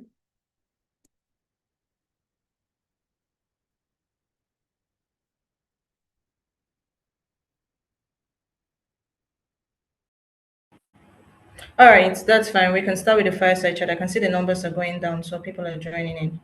All right, so if you're joining us on YouTube, let me just go to the YouTube and try to check the comments. Our YouTube people, how are you doing? Hope you've been having a great time as well. Okay. Yeah. Okay. Yeah, okay. Awesome. Awesome. All right. So if you're joining us from YouTube, we're going to be having a fireside chat. And in this fireside chat, we have our guests, Dr. Gloria Edozian, who is going to be answering really practical career questions. Some of the questions you were not able to ask during any of the sessions, you can bring them here. I have some of my own questions. Dr. Glory is going to be doing justice to this question. So, Dr. Glory, I'm going to put you in the spotlight now. But please, if you're still here, maybe in the chat, put a virtual round of applause. Give us a virtual round of applause as Dr. Glory makes it to the virtual stage for the fireside chat. I can't see the chats there, but I believe you are. Okay, at spotlight, yeah. Hello. Hi, Dr. Glory. Hi, how are you? I'm fine, I'm fine. How are you feeling today? How are you feeling about the conference so far? Well, it's going really well. The speakers have been amazing. I've been learning a lot from the people that are speaking. So yes, the last session was really eye-opening. So I'm really enjoying it. Amazing, amazing, amazing. So I've got a couple of questions for you, and I'm going to start with those questions, and from there we can now move over to some questions from the audience. So we'll start with why we're all here, reset. Now, while you were thinking or while you were planning this conference, why did you think it was important to theme it reset? Why do you think it's important for career women to come together just for the sake of reset? Tell us about it. So I think fundamentally for me, it was about having a new conversation about careers. I think that many women, you know, we seem to be having the same. When I think about my career, when I started my career 15 plus years ago now, a lot of the questions I had then, a lot of people are still having those questions. And I remember when I was starting on my career, I didn't really have a space that I could go to ask questions. In fact, I even remember when I started working, I asked one of my friends to, what do you do to save money? And she said to me, she said, oh, that you when you get your salary, you know, you just spend it. Then anything that is left over at the end of the month is what you save. Can you imagine? So actually like the blind leading the blind because she didn't know. I didn't know either. And so that's for the first 3 years of my career. That's what I did. So I would just spend if I have 40K left. It was later on I met somebody and the person was telling me about mutual funds and different things. And I was just like, okay, you know, I didn't know anything about those things. So I think it's time we have a recess about how we approach our careers. And right now there's just so much confusion around what does it look like? What does ambition without burnout look like? What does visibility mean? All those things. So that's why I started this conference, to reset the conversations we're having about our careers. So women can actually hit pause and grow. Mm. So here you hit pause, reflect, and launch forward. Thank you so much, Dr. Glory. You know, so far some of the conversations have bordered a lot around visibility, and that's an area you are a master or immersed through in. You love talking about visibility, why women should not just put in great work, but talk about what they do and own it. Can you talk us through around the difference between being seen and being remembered? So when we talk about visibility, a lot of people it means it's just showing up, being popular in quotes. Is being visible the same thing as being popular? And if it's not, or if it is, why and what can we do about it? I really like that, being seen and being remembered. So I think there are popularity and visibility are two different things. So when people, you know, you can be popular, but you might not be visible. So how I define visibility is this, and this is my definition, and the definition I teach my clients, right? Visibility is the strategic art of owning your accomplishments and letting the right people know about the work you do and the opportunities you need, so that when the opportunities you desire come, you are top of mind. So I'll take that again. Visibility is the strategic art of owning your accomplishments. So you own your accomplishments, right? And communicating to the right people about the work you do and the opportunities you need, so that when the opportunities you desire come, you are top of mind. That's visibility. Popularity is being liked and known by many people. So you can be liked and known by many people, but those people don't necessarily know the work you do. They don't know the businesses you've transformed. They don't know that you are a great compare. They don't know that you're great at your job. They don't know anything about the opportunities you want. So when the opportunities you desire are available, they don't tell you about them because they don't know that you qualify for those opportunities and they don't even know you desire those opportunities. Can someone at this point clock it? I know we have a lot of young people here, so and it's really beautiful because a lot of people just mistake. They just interchange these two words and mean and think that they mean the same thing. So it's not just about being known; it's about being known to the right people and strategy. So it has to be strategic. Thank you so much, Dr. Glory, for pointing that out. Now, the next question I'm going to ask about is still on visibility. Now, for some people who are doing a lot of work that, in quotes, is mostly behind the scenes, right? So it's not like you are doing a lot of work that puts you out there. You're mostly in the background. You're doing the grunt work and all that. How do you show up in a way that still feels authentic for you in your career? Okay, so this idea of showing up authentically, I think it's really, first of all, understanding, getting clarity around what you want to be known for, right? So a lot of people want to be visible, a lot of people want to be known, but known for what, right? You have to be known. When I ask people, what do you want to be known for? People struggle. They'll say things like, oh, I want to be known as a hardworking, honest, authentic. All those things they don't mean anything, right? So do you want to be known as a governance expert? Do you want to be known as a rising star in the telecoms industry? Do you want to be known as somebody who is great with marketing and communications? So that's the first thing. Understand what you want to be known for. Then when you understand, Blessing, I think I've lost you. I can't see you any longer. When you understand what you want to be known for, then it's easy to build authenticity around your brand. Then you can say to yourself, okay, who needs to know about me? Where do I need to position? So for example, if you want to be known as a great academic in maybe biology, you know, for example, that yes, LinkedIn is great, but you need to publish peer-reviewed journals. You need to speak at more peer-reviewed conferences, those types of things. So when you know about the what you want to be known for, then you can decide how you want to show up, and the platforms where showing up for what you want to be known for is relevant. I hope that makes sense. I've lost Blessing, so what I'll just do is I'll take questions from the chat. Does anybody have any questions? You can just ask me questions in the chat and I will answer. Apologies, I was taken to a breakout room without my consent. Oh, wow. Apologies for that. Okay. Yeah. So So are you I didn't get what you said, but I'm very certain that you answered the question perfectly.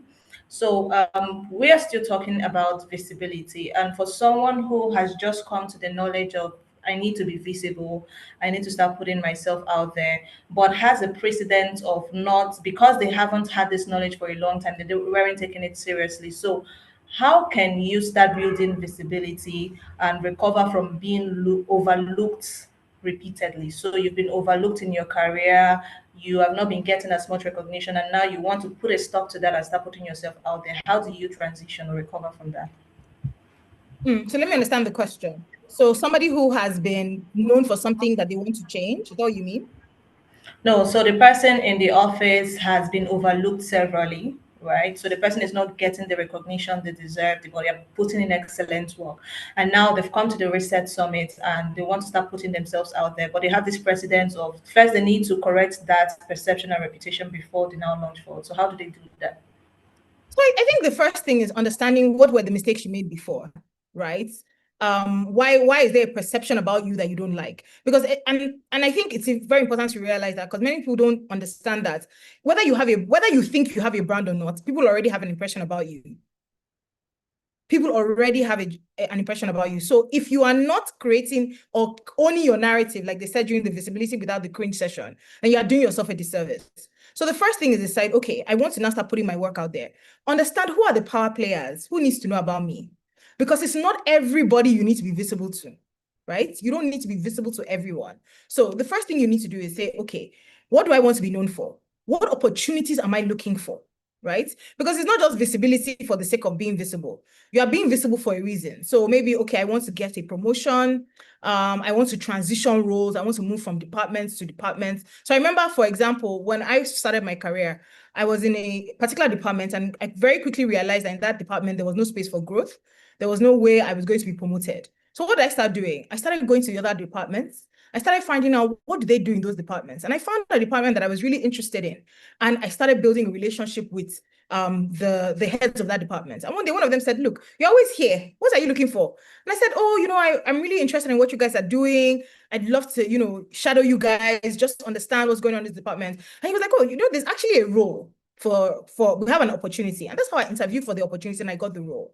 But if I had just sat down in that space, just working hard, that I would never have even known the opportunity existed. So I tell people, especially if you work in large organizations, you just get to work, sit at your desk. At the end of the day, you go home. It doesn't profit you. You have to understand, first of all, what opportunities am I looking for? Who are the power players? And how are they aware of the work I'm doing and how valuable I am as an employee?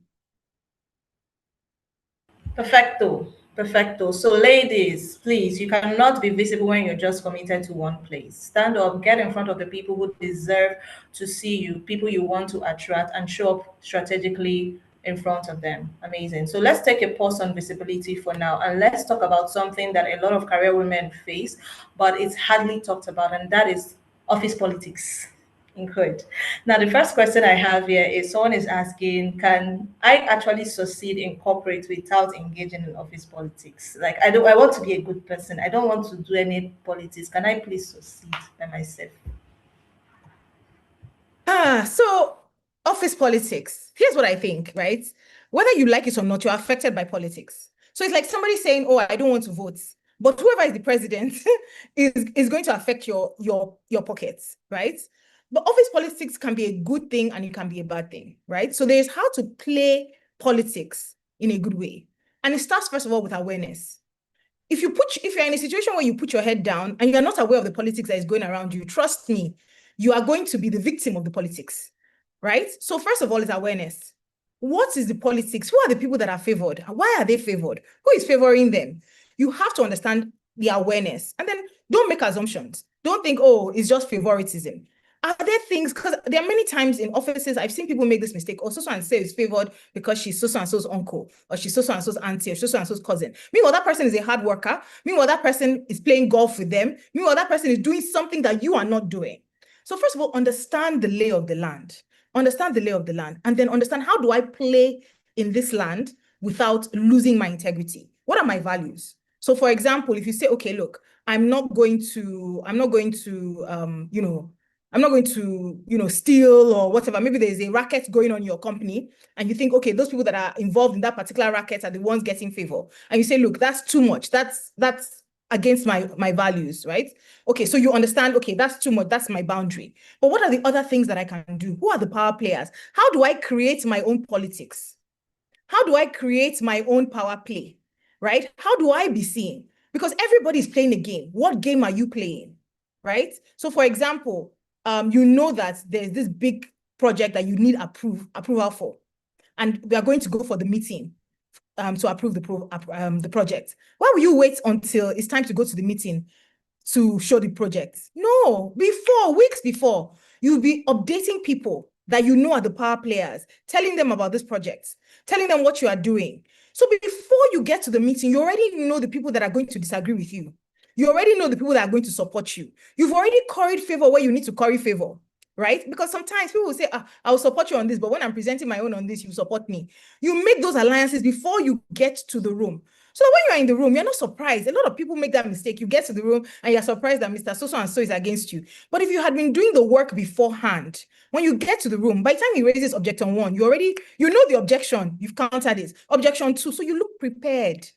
There are many times when I started my career, I'll go for a meeting and the meeting will just be moving fast. But we've not discussed this now, because they've had the meeting before the meeting. And me, I'm late. I got to the meeting at 8 o'clock, but really the meeting started 7 days before, but I wasn't aware, right? So you have to be aware of politics, and you have to be aware, what is my own politics? How am I showing up? What are my own power plays? That's what I would say. Dr. Lori, you dropped a lot of gems there, and I hope that our audience and the ladies are picking them up and holding them dear to their heart.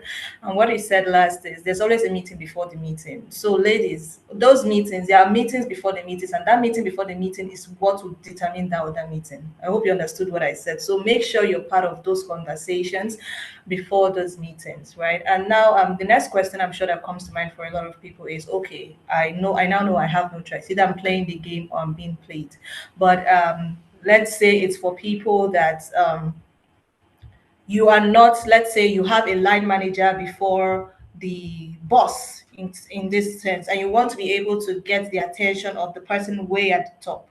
How do you handle that with wisdom without overstepping? So there are things you mentioned where you have to strategically position yourself and tell people about the project you're doing. But what if you have a boss that doesn't want you to be as visible as you want to? How do you handle that boss? So, every situation is different, right? So there are situations where your boss, wants to be the numero uno. What you have to understand is you have to weigh the situation. Will supporting my boss give me access to my boss's boss? Because there are some situations where when you support your boss, right? And when I say support, I don't mean, going out of your way to be anything, carrying their bag and things like that. But when you are you are delivering for them, you are making them look good to the higher ups, will that give you access? That's the first thing, right? Because if you are going against your boss, just know he's going to lock you out to access, first of all. So that's the first thing. Ask yourself, will supporting my boss give me access to higher people? That's the first one. Then 2, in what natural situations can I build rapport with higher ups that I wouldn't have access to on a normal day? So I remember before, there's this company I worked in, when the chairman of the organization or the CEO of the organization would come into work, everybody would scatter. You won't see anybody on the stairs. You won't see anybody in the lift. Everybody would just run because nobody wanted to face him, right? Because he was this person. But how you build visibility?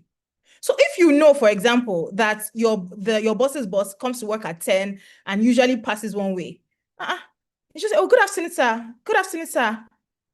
There are ways to do these things. I had a friend who used to do where they have open door policies in her office. And she would just go, oh, good afternoon, sir. I just wanted to tell you about this project that we're working on, blah, blah, blah, blah. You can do that. So that's another opportunity. The third thing that I always suggest to people is find out what makes these other people. In fact, the third thing, actually, before I get to that, the third thing is volunteer opportunities. So maybe there is an event that is happening in your company and you volunteer to be a compare. You volunteer to be the secretary of the event. You volunteer to do something, right? That is going to give you exposure to other people in the organization that normally you would not have exposure to. So look for stretch opportunities where you can volunteer. And then the fourth, understand the language of higher ups. So I see this all the time. You're in a meeting and you're in a meeting maybe with financial people, but you're speaking project terms. The financial people can never take you seriously because what they want to know is this project you're talking about, is it going to bring in money? First of all, is it going to stay within budgets? Right? What is the profits after tax? What is the return on investment? But you are there talking about, well, as an engineer, this is the pipe, this is this. They don't care. So you have to understand when you're trying to get favor, or not necessarily favor, when you're trying to connect with people higher than you, what do they care about? And how can you speak the language of leadership? So when you open your mouth, they pay attention to what you're about to say. So those are the four things I would suggest. Yeah, muted. This calls for wisdom. Okay. Thank you so much, Dr. Glory. Thank you so much. Thank you so much. And ladies, what you can hear is that this calls for wisdom. How do you strategically position yourself without upsetting your boss?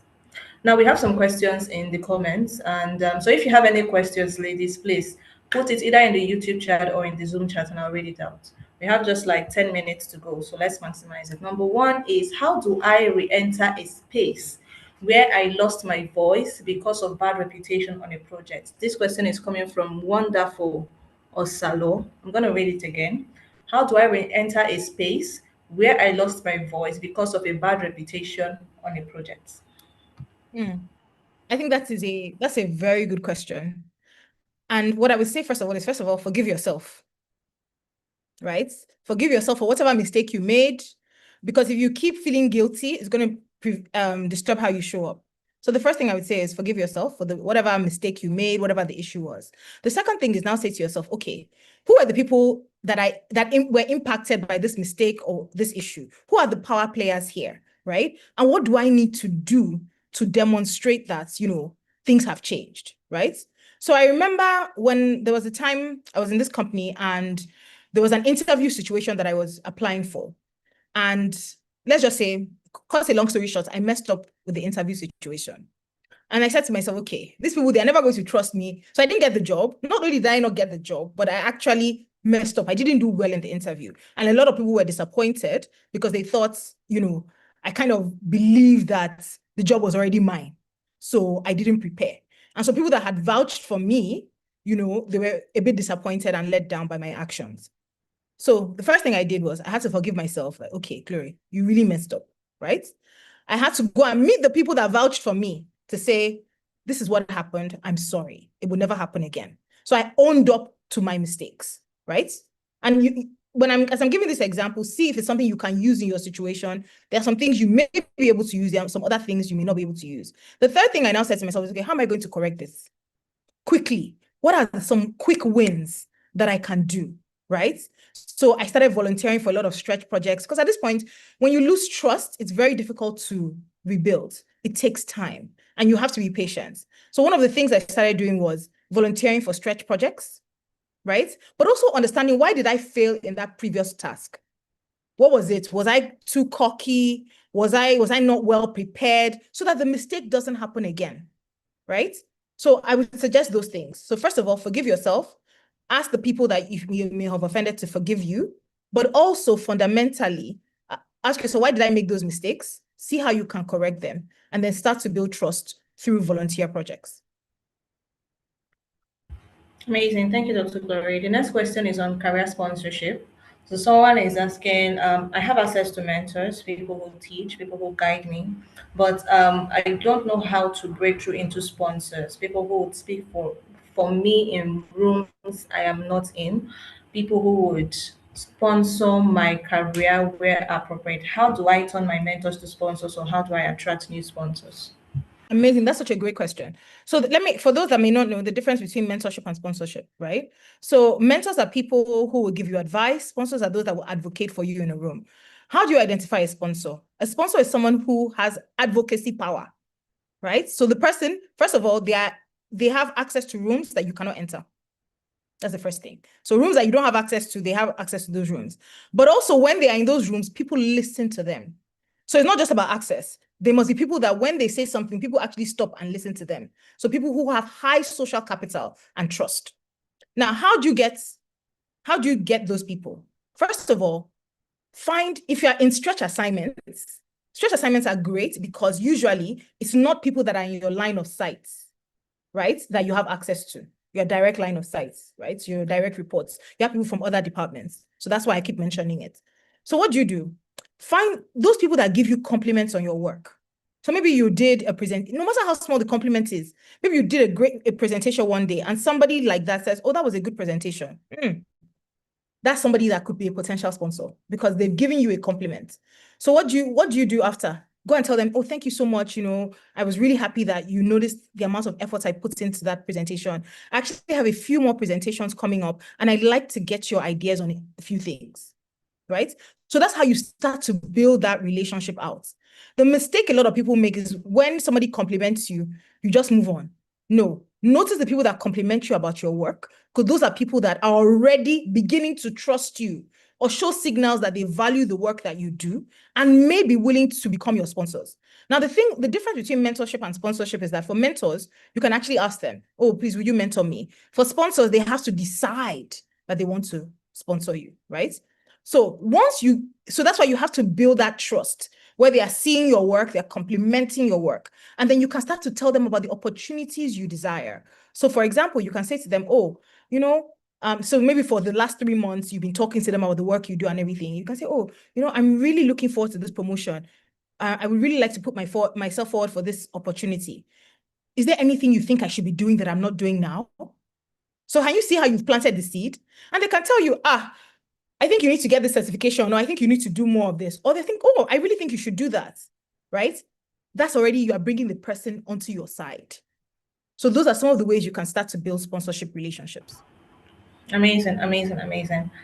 And the next part of the conversation is on something very dear to each and every one of us, and that's money. So the first question I have here is, I'm currently working with a company, and I've tried negotiating my salary to no avail. Suddenly, I have a new colleague, and we are on the same level, and I find out he is earning more than I am. What do I do? I feel the company is being unfair. What do I do? So have you had a conversation? First of all, I mean, there are many things. I don't have the internal understanding of your organization to know how they place salaries, but maybe it's worth having a conversation with HR to say, I noticed that XYZ, you don't have to mention the person's name, but I've been made aware of, that certain people that are on the same level with me are earning higher. So either HR or your boss, whoever is in charge of those decisions, to say, I know this person's earning higher than me. Is there a reason? I've been asking for a promotion and I've been negotiating for a higher salary, and this has happened. So that's on one hand. Second hand, it's time to start thinking about leaving. It's time to start, there's no other way to say this. And I say this, but leaving when you have an opportunity. There's a story that I remember I was telling, was it Blessing I was telling recently? So I used to work in this company, and one time I asked them that I wanted to sit on a training that some people higher than me in the departments were going on. And my boss agreed. And so I went for the training. And on the day of the training, my boss walks into the training and tells the trainer, loud though, he didn't whisper, he said, please concentrate on the other people because glory is not meant to be here. This was at the very start of my career. And honestly, from that day, I realized that there was nothing I would do that would get me a promotion in that job. There was nothing I would do. And so I made a decision there that I'm not a tree. I can actually move. So I started looking for opportunities. I would go to this place, find out what's going on, apply. Do you understand? Building relationships. I was always doing that. And that's how one of the this first visibility journeys or lessons I learned in my career journey, rather, right? So first of all, understand what's going on. Why is this person, have a conversation, but also it's time to start thinking about, okay, what do I need to do to pivot? What other opportunities are out there for me? Another thing you can do, and I know this is going to sound weird, is you can actually start building thought leadership. I had a client who, no, she's not here today. She started in her job. She had been wanting to move into so she's an engineer, and she'd been wanting to move into the business side of things, where obviously there's more salary and all of that. And, she would want to have conversations with her boss. Her boss would be like, okay, just, be a bit more patient and all of that. And then she started writing content on LinkedIn because at this point she wanted to build her thought leadership and she wanted to get another job somewhere else. Started building content on LinkedIn. And that same boss called her and said, after a few months, just said, oh, I think it's time for us to discuss your career and the opportunities you are looking for. Can you imagine? So before, so it might be that you're being underestimated. So think about, how do I show up and show that I'm actually a star player, but also start looking for opportunities elsewhere.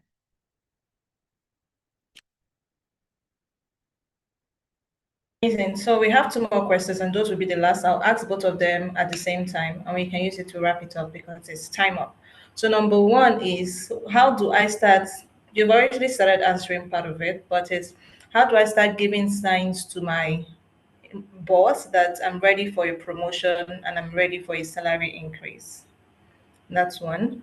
Number 2 is still about promotion. So how do I start positioning for promotional opportunities before they arrive? So those are the last questions. Okay, so the first thing I tell people is that you don't get promoted for the work you're currently doing, for the work that is in your JD. So from about sort of like 5-7 years into my career, I started being responsible for promotions and things like that, or building a team. And I can tell you for a fact that the people that signal promotion readiness are the people that are doing above and beyond what is in their JD. And how do you demonstrate that? It's by strategic thinking, right? Before your boss tells you, do this, you've already thought 5 steps ahead. So promotions really don't come depending on the organization, but if you want to demonstrate promotion readiness, think about what are the opportunities I desire, and what skills do I need to demonstrate to show that I'm ready at that level. So for example, let's say you are you work in, I don't know, a particular town, let's say in Lagos, but you are looking for maybe to work in a regional cluster. So maybe you want a role that involves sort of Lagos, Ibadan, different cities, right? So you want more responsibilities. Obviously, that comes with more money. Then you have to start thinking, okay, the person that has that role, what are they doing now that I have the experience, right? That I already have that experience, or how can I grow my experience in that way? And how can I start thinking in that way? So it's really by showing strategic thinking. It's by not just doing more, because people say, that one is hard, or the work I'm already doing is plenty, I'll now add to it. No, it's by thinking, how do I show that I'm actually not just thinking about my current role, but I'm 2 steps ahead. And it goes back to what Maria was saying, is about solving problems. When you stop solving just the problems that have to do with your immediate vicinity, but thinking about company-wide problems, that's when you actually start showing up on the radars of people who can promote you. But another thing you have to be careful about is, if you are your boss's star player, will your boss agree to promote you? Because this happens to some people. You're such a star, your boss doesn't want to lose you. So people will come and tell your boss, so and so is great, so I want her in my team. The boss is like, I'm not ready to lose her. And your boss doesn't have the budget to increase your salary, right? But those other departments, they can actually increase your salary. Then if that is happening to you, you also have to start building relationships with the heads of those departments, so that they can open opportunities for you. Blessing, I can no longer see you. Can you see me? Okay. Let me see. Maybe I'll go to the chat myself. I couldn't type before, so someone still ask Yes, questions. yes, I can see you. I'm here. I was just sending a message to the breakout rooms. All right. Thank you so much, Dr. Glory. This has been an intense, practical, and eye-opening session. Ladies, I'm sure that Dr. Glory has touched different areas of your career, the professional life that have been bothering you. So thank you so much. Just going to give you 2 to 3 minutes, Dr. Glory, to wrap up if there are some final words you want to share as I try to bring every other person back to this session. Okay, thank you. Final words. Instead of final words, let me just answer questions. So what are what are the questions? Let me see. Rebecca, yes, you can type your question. You said you couldn't type before for some technical reasons. So please go ahead and ask your question. Let me see. How do you become visible in your team, especially when it seems your team lead, you rather engage one person on the team and the rest of the team are constantly waiting on that one person? How do you become visible in your team? So first of all, you need to understand, okay, so let me give you an example. I used to work in this organization where I reported directly to the CEO, but there were other people who had decision-making power on my career, but they were not people I reported directly to. So there was the CEO, there was the chief legal officer, and there was the chief financial officer. Now, these three people were key ESCO members. Only the CEO knew about my work, but the other two, they didn't really. They know what I do, but not the ins and outs of it, and they frankly didn't care. But I know that the CEO listens to their opinion. So what did I do? I started to understand what is important to them. So you see the chief legal officer. So let me start first of all with the CEO. The CEO, all he cared about was profits. So Glory, you're working on this project. What is our profit? What is our return on investment? If I give you 20M to execute, are you going to bring me back 3X? That's what he cares about. Now, the chief legal officer doesn't care if I'm bringing 3X or 70X. Doesn't care. What he cares about is whatever work I'm doing for our clients, there are no legal issues, right? Our clients are not being put into trouble. They are obeying all regulatory issues and all. The CFO doesn't really care about profits because that's my department. I should handle it. But what he cares is his ring-fenced money. If he tells me I'm giving you 20 million from this project, but I'm going to give you 10 million now, and in 6 months, I'll give you the remaining 10 million. Don't come and meet me in between. Now, why have I explained all of these things to you? I started to understand what each person needed to know so that they will see me as a star. So the first one is my CEO. When I'm talking to him, I don't talk about every other thing. First thing I tell him is profits. Oh, this is this. I've been able to reduce our cost by this. So our revenue is going to be this, blah, blah, blah. That's what I'm telling him. And he's like, oh, well done, Glory, well done, Glory. If he needs to know other things, he will ask. But that's my first reporting thing. When I'm talking to the chief legal officer, I don't talk about revenue. I just say, look, I had a meeting with the regulators, and this is what they are saying. So I've advised so and so who is our client, and they've said they're going to do this. So I need this legal argument ready by blah, blah, blah, blah, blah. Oh, this one, we need to quickly send this so to warn this client about this. Ah, Glory, thank you. You're a star. I don't tell the chief legal officer about revenue. What's his business? CFO, when I'm talking to him, I'm like, okay, this 20 million, no, I can't wait for 6 months. By March, I need 5 million. So how are you going to do that for me? Okay, don't worry. I even have some money. I will manage the money I have. I even have some more money that, okay, just keep it for me. Glory, you're a star. You're a star. You're helping me manage our project finance. Can you see everybody? Glory is a star. Why? Because I know their pain points. I know what is hurting them. And when I'm talking, I'm starting with that first. That's how you build visibility. Because the truth about it is everybody only cares about what is affecting them. So once you can understand what affects everybody and how the work you do affects everyone, then you understand how to communicate.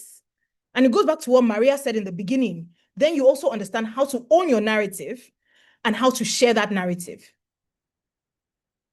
So I hope that answers that question.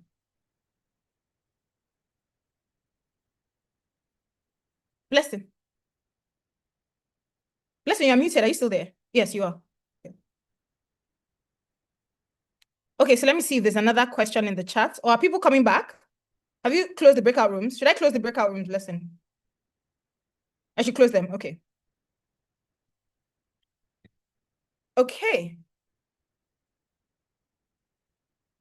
Right, let me see. Questions. In my case, something in my head says I'm overestimated at work because my boss doesn't fail to acknowledge me, but even in public and key stakeholders, like I'm a star. I've had to speak for myself, and maybe this makes me overstretch, so I do not disappoint. Imposter syndrome is another attire.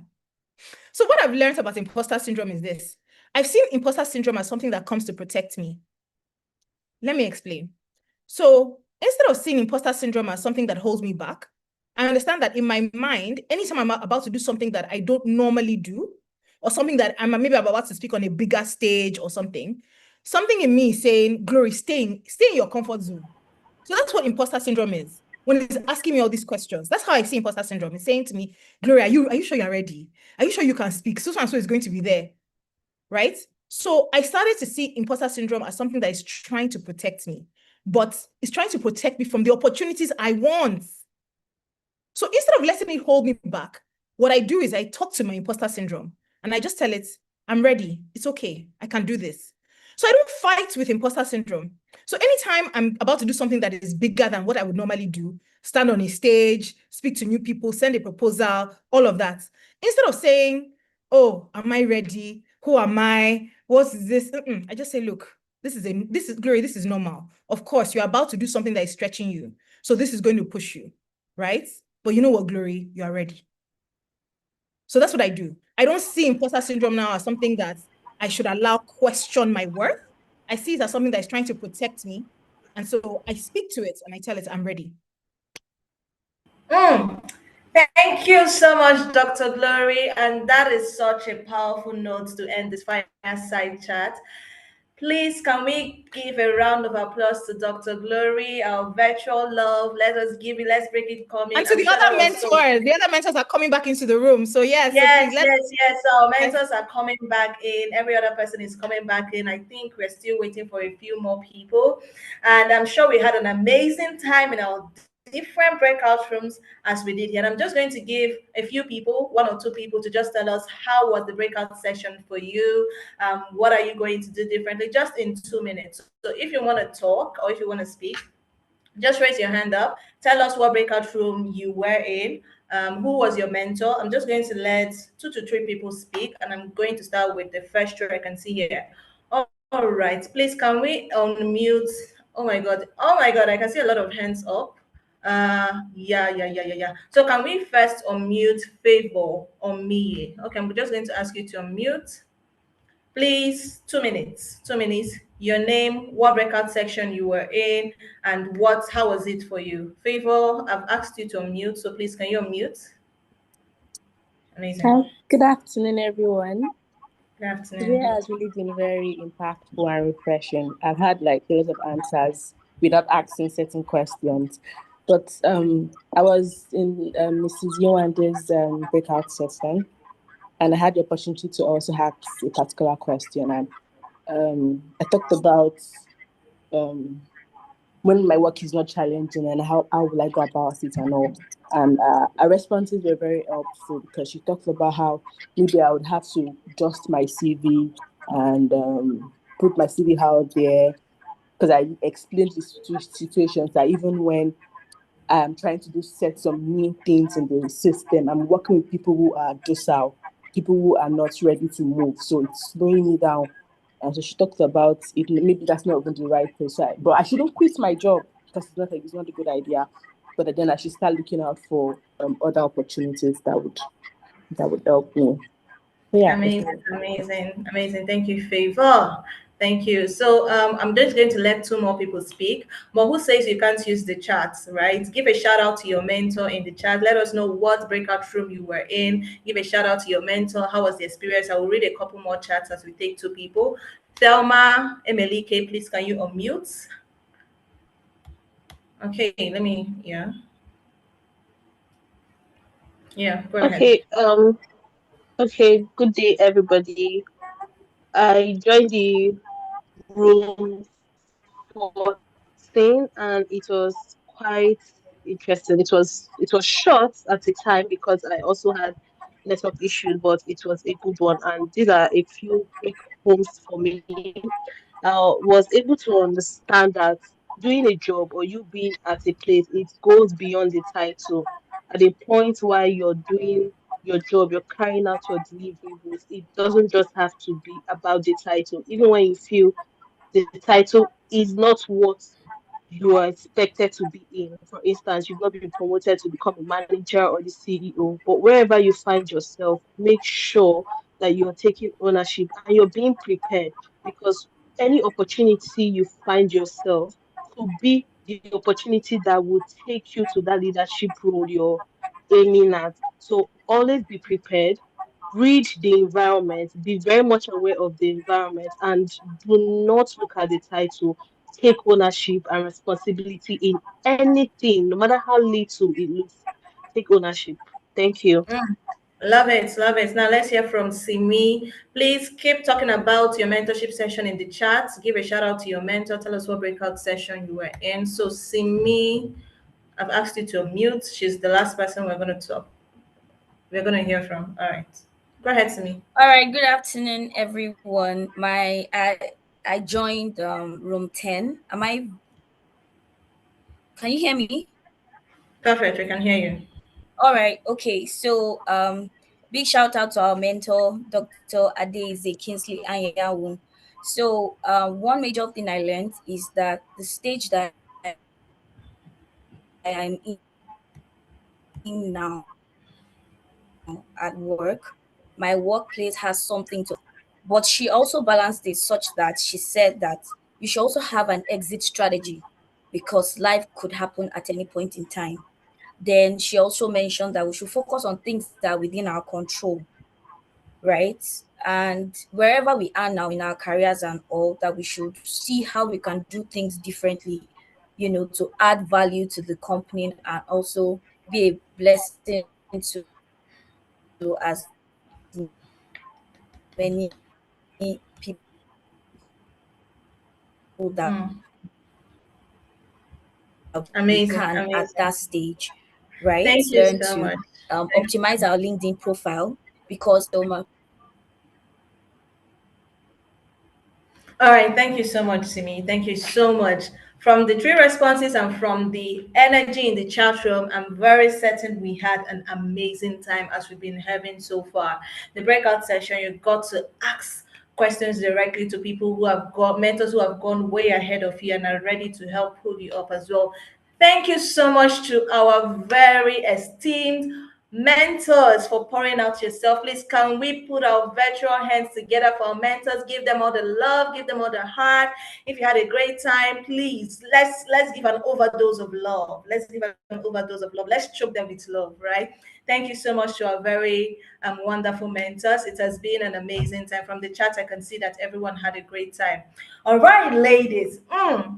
I mentioned earlier that we had a gift for you and we'll be announcing that gift soon. So don't go anywhere. If you invited a friend and you've seen that that friend is no longer here, please go and tell the friend, please call more so you don't miss what we have for you. We are gradually coming to the end of this session, but we have something very important that we want to tell you, something that you should know, and how you can get more from this. So this was approximately 3 hours, a 3 hour to 4 hour section, but there's so much more from where this came from. Do you want to know how you can soak in so much more, get more value, get more experiences from this? Do you want to know how you can take more advantage or get more than you've gotten right? If you want to know that, please let us know in the chats.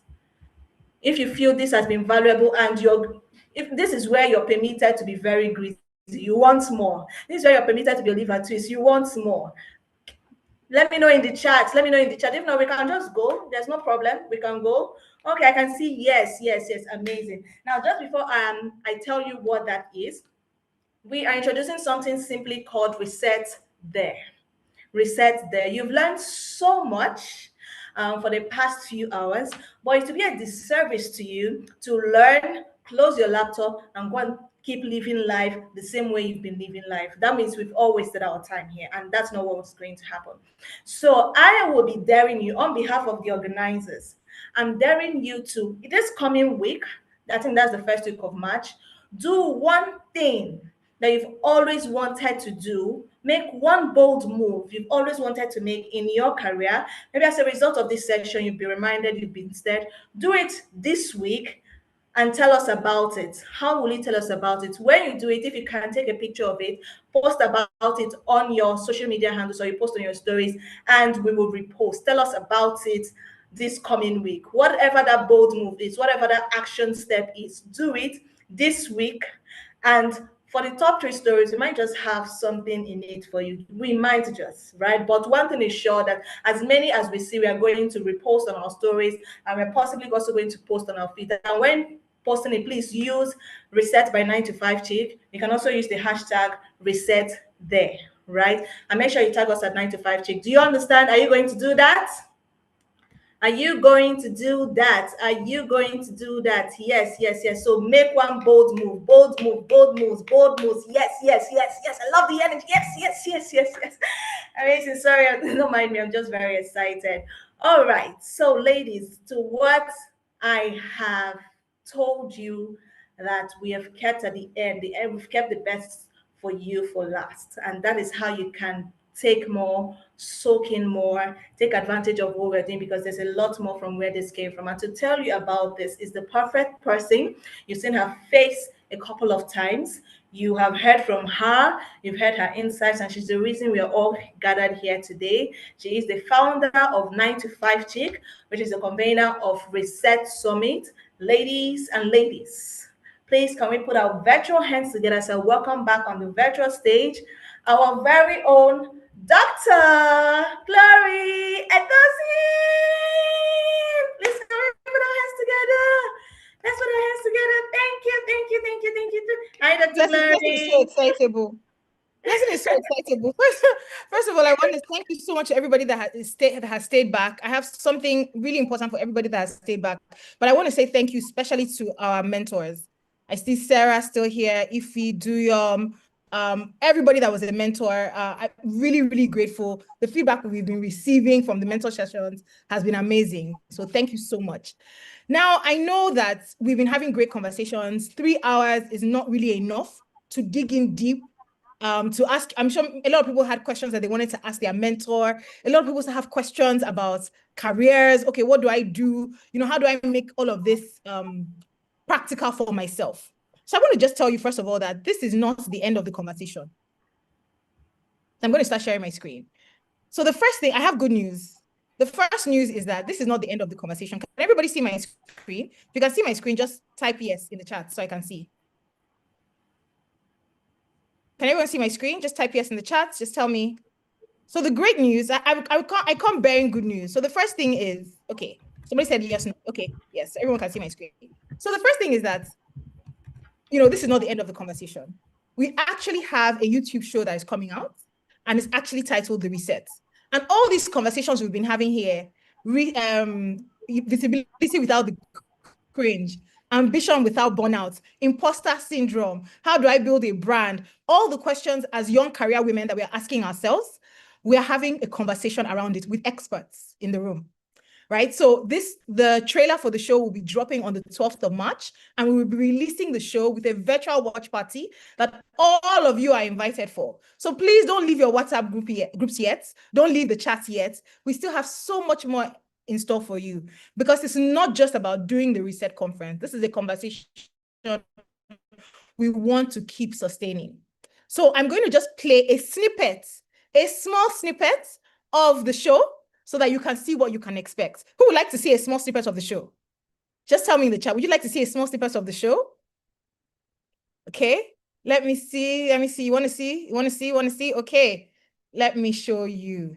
I hope technology will allow me today. So can everybody see my YouTube page? Just let me know. Can you see the YouTube page? Just say YouTube if you can see the YouTube page so that I know.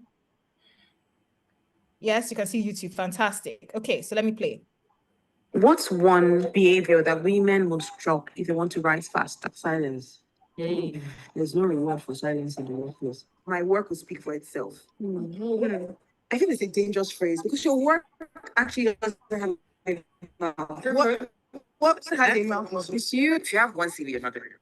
Because the different roles that you're looking for are asking for different versions of the same. It's important that you know how the politics works in your company and just play along. Say, I'm not a politician. You are a politician by nature. I don't think politics. I think there's something you said that is very important to 9 to 5 is that life is in stages. And I always say that the most expensive thing that you cannot afford to lose is self-confidence. Human beings are the highest part of nature, but we're the ones who struggle with understanding experiences. Women, we tend to agonize over the weakness of things, we tend to criticize ourselves. Despite us showing up and that we're doing so well. And you already know all of the things that women the least that you want to do is to be taken on seriously. I tell people all the time, like have professional.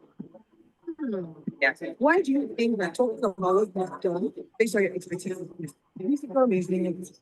Some people will just say,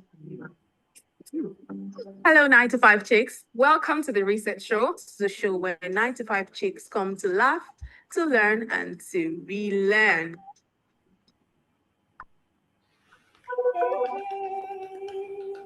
Okay. What do you guys think of that? What did you guys think of that? Let me see it. Let me see it in the chat. What do you guys think? Subscribed already? Love it. Love it.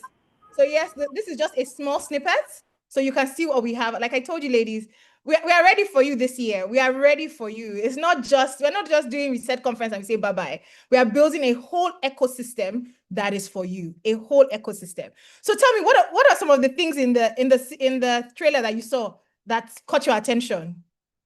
Let's all subscribe and get it to 10K subscribers. Kemi, I'm in love with you. Kemi, you deserve a gift for that statement. Kemi, send us your address. If you live in Lagos, we're sending you a free book. We're sending you a book. Kemi, for that, please, you need to give you a gift, Kemi. Clocking it, the deep conversations, the women are doing well in their careers. Yes. Onye, please, can you take Kemi's details so we can send her a book? Send me a book too. Timely.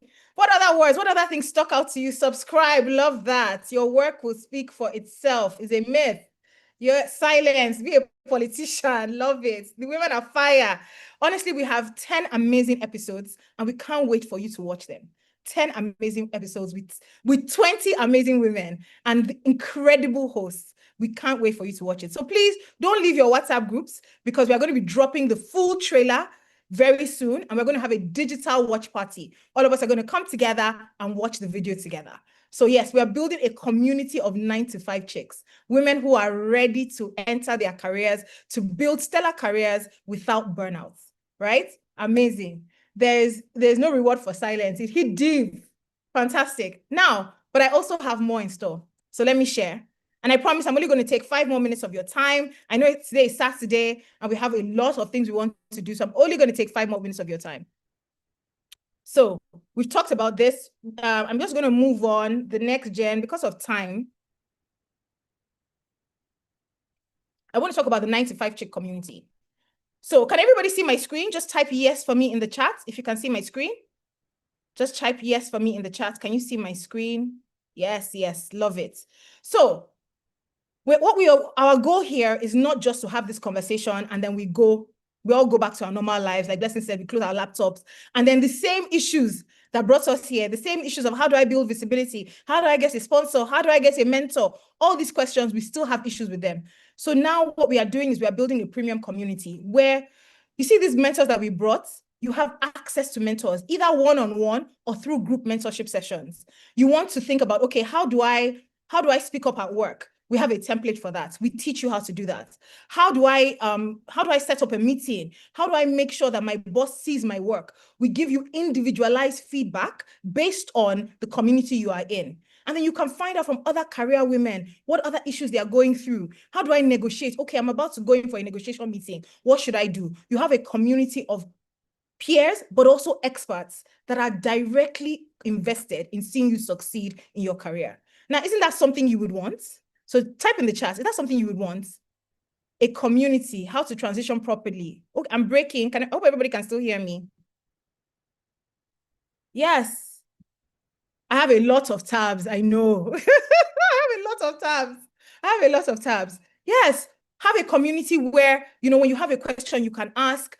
Every other month, you have access to group mentorship sessions like this. Yes, so that's what we are building. This is what the 9to5CHICK premium community is all about. And we have 2 tiers, right? But the goal is the same, intentional advancements. So who is this for? If you are tired about guessing, what should I do next in my career? Or even if you're asking yourself, am I even in the right career? Am I even in the right career, right? I want to be visible. How do I build visibility? I want to understand the room before entering it, right? I'm ambitious, but I don't want to be burnt out, right?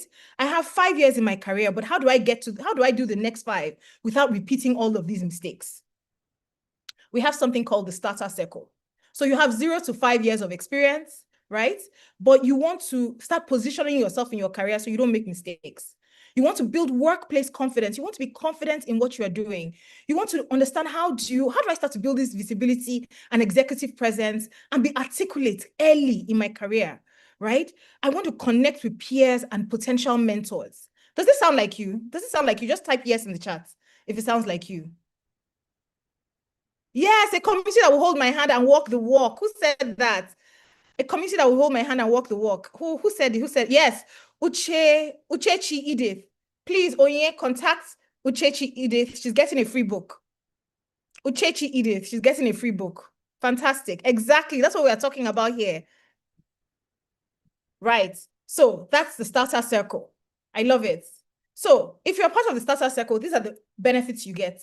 Career clinics, right? Where we bring experts to come and diagnose, okay, this is what is happening in your career. This is what you should do. Peer circles where you are actually meeting different people. Like when we started this call, we had people in Owerri, we had people in Port Harcourt, we had someone in Russia, right? Imagine if you were in a community with all these women and you are sharing insights and learning every day, because you don't have to do your career alone, right? You have a resource vault. If you're about to speak up in a meeting and you don't know how, you can go into the resources and find out, get a template, cheat sheets on how to negotiate salary increase, all of those things. Curated in-person networking sessions so that you can start to build that lifestyle that Peace was talking about. What is the point if you are building this career, but there's nobody to share it with? You start to build those friendships, right? So if you want that, obviously all of this, it can't be free.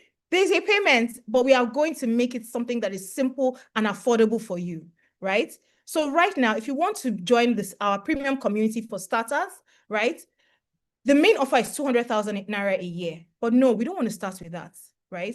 We want to give you a chance. We want as many people as possible to join. So that's why for the first 72 hours, from now until Tuesday at noon, you can join Starter for 50% of the original price, 100K.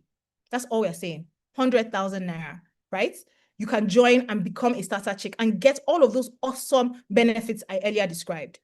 But if you're saying, okay, Glory, I don't have 100K now, can I pay part payments? Yes, you can actually lock in your spots by paying 50,000 Naira now, as long as you complete the payments before the 31st of March, right? So you're making a deposit of 50,000, which is a non-refundable deposit, and then you make the balance at the 31st of March, before the 31st of March. And that's you done, 100K, and you're in Starter, and that is career access, career resources for 1 year.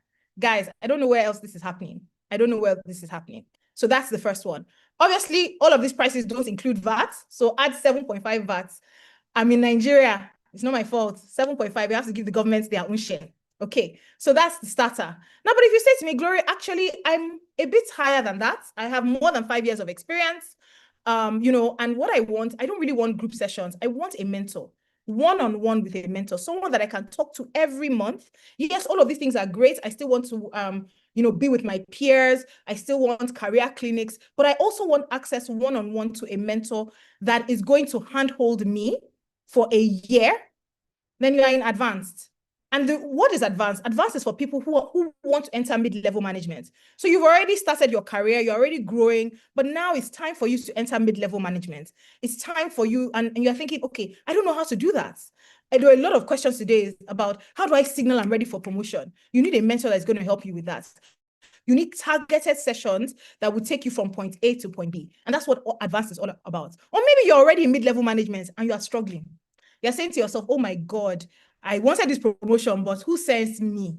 There's so much work here. How do I manage people that I'm older than? How do I manage my peers? All of us were together. We started together. And now all of a sudden I'm the supervisor and nobody is listening to me. How do I do that?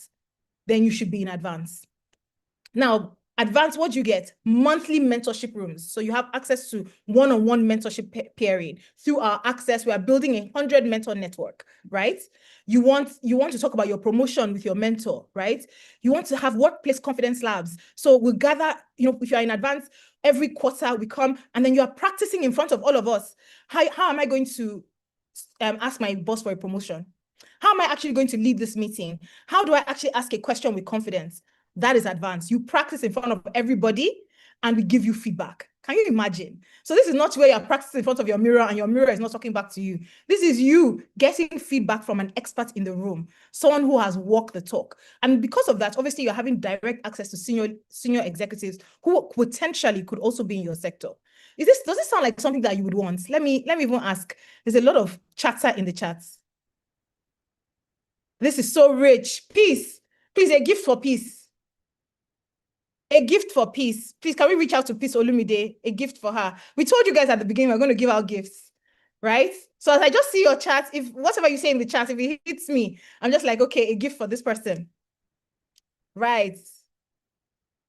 Okay, I'm signing up. Love it. Love it. Love it. Okay. So pricing. Now, pricing, obviously, because with advanced, you're getting much more than starter chicks. It's 250,000 naira a year. But again, we want to make it affordable for everyone. So which is why for the first 72 hours, you can get it for 100,000 naira off. So you only pay 150,000 and that 150,000 is for 1 year. 1 year. Now you may say to yourself, okay, can I just, can I pay in part payments? And this 150,000, sorry, I should say, is for 72 hours. By Tuesday, 12 noon, it will go up to 250,000 naira. Right? You can pay in full now, or you can lock it in at 80,000 naira, right? So you lock it in with a non-refundable deposit of 80,000 naira and you pay the balance by the 31st of March, right? Obviously, all prices, you add VAT to the end, 7.5% of whatever price I have called. Now, why should I join? We've started with ginger. We started, at the beginning of the year, we all have our goals. You are leaving this conference now. You have, oh my God, this was really good. Now, momentum is easy to build early. But what's going to keep you going? What's going to keep you going in April? What's going to keep you going in June is if you have certain things implemented now. So this is not a random community. We are building with purpose. And we're only opening these slots until the 31st of March. Because by April, we are going. We are moving fast. We are starting mentorship pairing. We're starting our sessions, right? And the great thing about this is if you've paid in full by the 15th of March, you get to have a group mentorship session with me where you ask me your questions and I will answer all of your questions. And I might even bring some other friends with me to come and share with you, right? To come and I might bring, many of the people that came here today as mentors, guess what? 80% of them, if not 90% of them, are previous clients of mine and alumni of the work that I've been doing for the last 10 years. Yes. So imagine I've coached over 100 plus women. So imagine the female executives you could have access to, right? Not because I'm great, but because these women want to give back because they know what they struggled with when they were much younger in their career and they want to give back. That's part of their legacy. So at a glance, what's the summary of everything I've said? For the next 72 hours, you can join Starter for 100,000 naira or Advance for 150,000 naira. What's the difference between Starter and Advanced? With Advanced, you have a personal mentor, one-on-one, and you have more personalized, obviously it's a smaller group, so you have a smaller group sessions, right? Now, you can pay in full now, or you can pay an initial deposit of 50,000 naira for Starter and 80,000 naira for Advanced. Both initial deposits are non-refundable, please, right? After 72 hours, the prices will revert to 150,000 naira for Starter and 200,000 naira for Advanced. So how do you join? It's very simple. For starter, we have a link, which I'm sure my team will be dropping in the chat now. We'll also be sharing via email and the WhatsApp groups, right? Click on Join Starter, make your payments, complete the form, send us proof of payments, and you are in. Simple. For advanced, because it's a curated community, you have to fill a form. It is by application only. If you you can see there's a QR code now. If you place your phone or your device by that QR code, you can get access to the form. Scan the QR code, right? Click on Apply for Advance, and your application, we promise to review your application within 24 hours. And within 24 hours, you will have your response, whether you've been accepted into the community or not. Once we accept you to the community, we'll send you details to complete your application via payment. Once you've made payments, you are in. Very simple. Okay. So founders notes. 9to5CHICK was launched in 2017. We have done many iterations. We've brought different speakers. And now what we are focused on is young career women who want to enter mid-level management or in mid-level management and want to thrive in mid-level management. One of the things I've realized about coaching career women over the last 10 years, and being a career woman myself, is that brilliant women are doing excellent work, but sometimes hard work on its own is not enough. And you heard so many of the speakers say that, right? Advancement is not automatic. You require strategy. It can actually be engineered. And what we are doing here is we're giving you the building blocks to engineer your own rise in your career, right? So we exist because we believe that no woman should build her career by accident when there are tools that she can actually use to grow her career. So welcome to the new 9to5CHICK. Welcome to Reset. I know I've said a lot. I'm going to be here for the next 10, 15 minutes to answer your questions. Stop sharing. Thank you, Dr. Glory. Please, ladies, you know how we do it. Please give us much love. The love, the flowers, the comments, and all that. I told you that we are here for you. We are here for you. We are so passionate about seeing you win. So imagine you have a big sister that is telling you this is what to do, guiding you in your career, recommending you, providing the right opportunities you need. You can see us as your career big sister that will be there for you every step of the way. Is this a community you want to be in? I can see the chat. I was following the chat, smiling from ear to ear, and I can see that a lot of people want to be in this community. We have pasted the links in the groups and have sent an email as well. So please make sure you are part of the 100 founding members. This is the first of its kind, right? We're launching this community from the scratch. So you, whoever signs in now, is the first cohort. So you get a chance to be one of the founding members if you're looking for starter or for advanced. If you're going to lock in your sports, please put a yes in the chat. Let me know if it's for starter or for advanced. Let me know in the chat. Starter, advanced, let us know. Starter, advanced, starter, advanced, starter, advanced. Let us know. Let us know. We might just have a gift. Dr. Glory, can we give a gift to the first person that locks in their spot for starter? Just one gift, at least. Yes, in fact, I will give a gift. I'll give a gift to the first 3 people that lock in their spots for starter. And for the first people that lock in their spot for starter, I will give a gift for those first 3 people.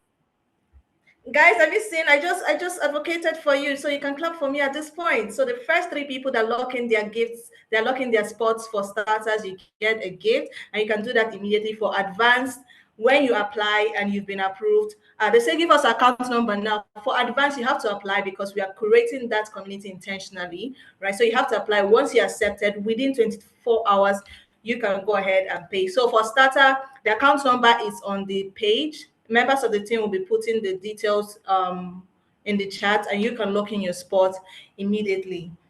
Ladies, it has been such an amazing time. It has been a great time, and thank you so much for being here. I've been telling you to clap for our mentors, our speakers, our hosts, but now I want you to clap for yourself for staying here up until this moment. So please, can you put your hands together for yourself? This one is for you. This one is for you, and I'm clapping for you. I'm cheering you on. Thank you so much.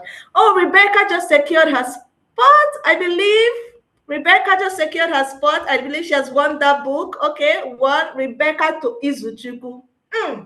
She's our first founding member. Do you know what it means? You can put this one in your CV. First founding member of 9to5 Chick Starter. You can put it in your CV. You can put it in your Lucy, CV. you're hilarious. You can put it in your CV. Is there any other person? So we'll be leaving in the next 5 to 10 minutes. Oh, blessing, our YouTube And people have been there. We need to acknowledge them, please. They've been there since. sorry, Let's acknowledge oh our my, YouTube people. our very esteemed YouTube people, our amazing YouTube people. You've been there from the start to finish, and you're still here. Thank you so much. Thank you so much. Thank you so much. Amazing. Thank you so much. You've been here, and we've not given a gift to anyone from the YouTube community. So how do we do this, ma'am? we need to give someone from the YouTube community. I'm sure Dr. Glory will go through the chat, and as she's led, someone will get a gift from the YouTube community. But thank you so much. Yeah. Sorry, did you say something? I said yes. I will go through the chat and give a gift. Amazing, amazing. All right, so ladies, we're gradually coming to the end of the session. In 5 minutes, we'll be out. But I just want to hear from one or two people, and especially if you can turn on your video on how the experience has been for you so far. We would love you to turn on your video so we can spotlight you and so we can hear from you, see your reactions. If you want to do that, please just put your hands up. We'll just take 2 women, 2 ladies, and then we're good. And please, everyone else will be taking our digital picture, right? And what that means is that you'll be required to turn on your video and would all take a screenshot, right? We'll all take a screenshot. So please, now might be the moment for you to go. This is the proof and the evidence that you were here, right? Amazing. So who wants to go? Can I see some hands up for anyone who wants to share the experience so far? You can put your hands up and would ask you to unmute.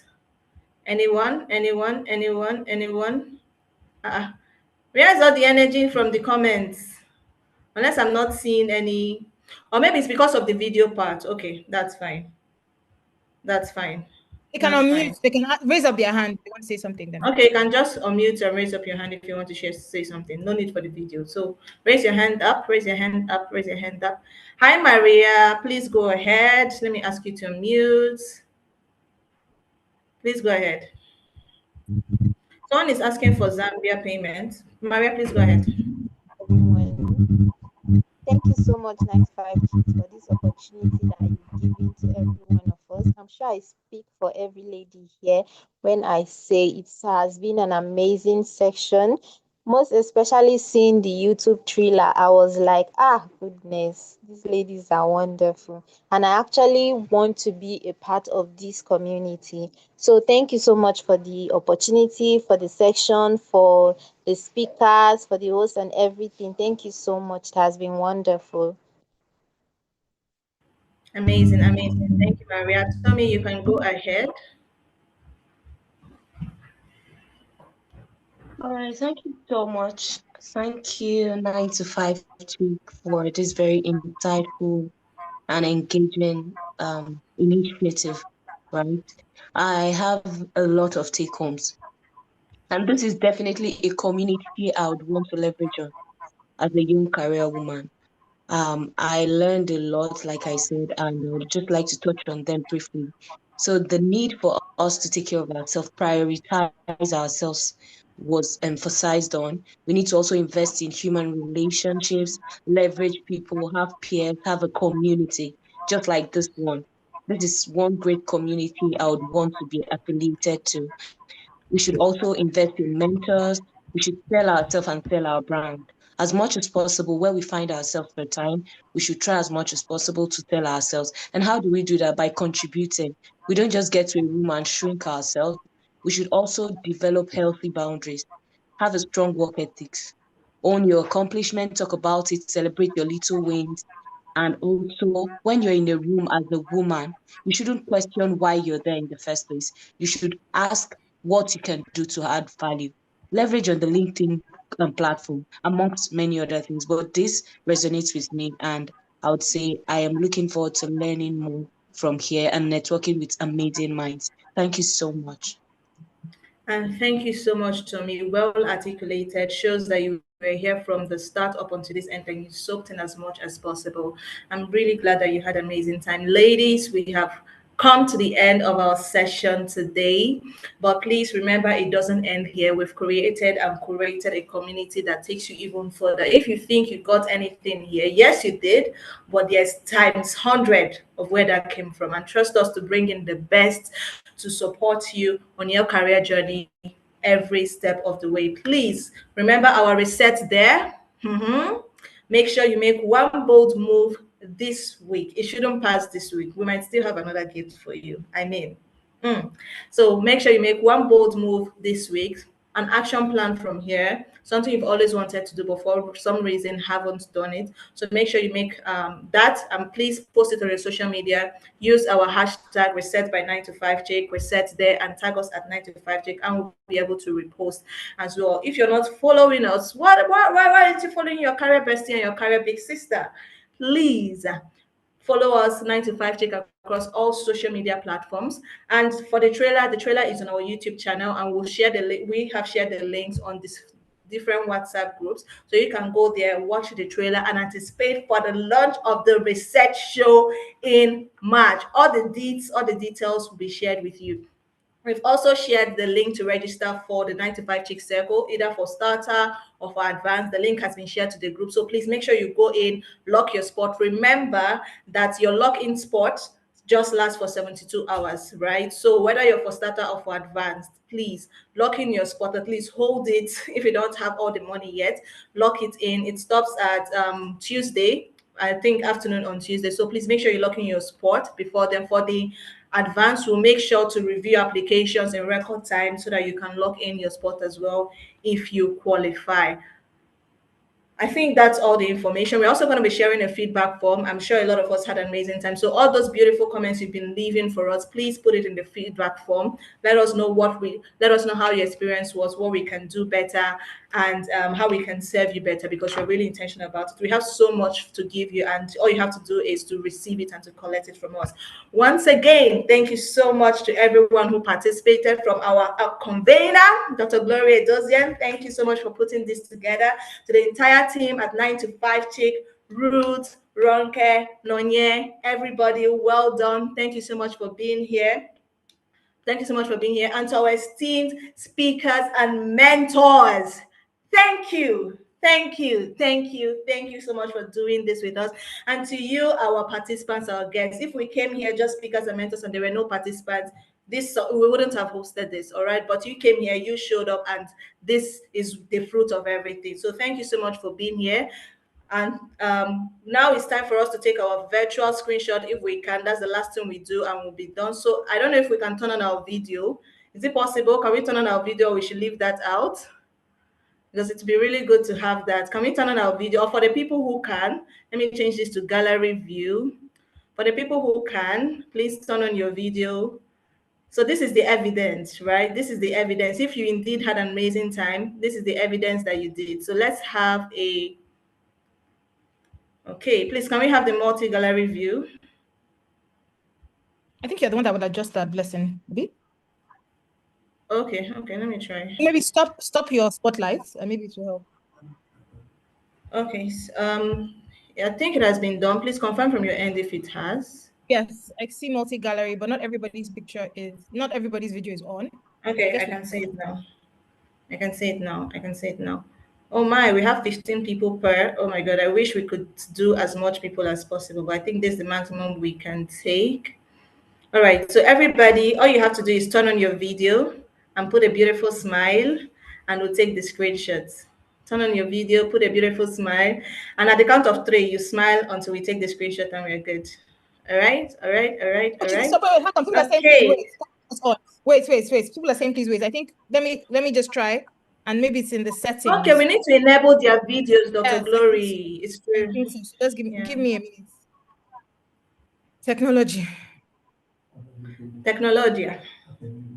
Okay, we've enabled everybody's video now. Okay, fantastic. Yeah.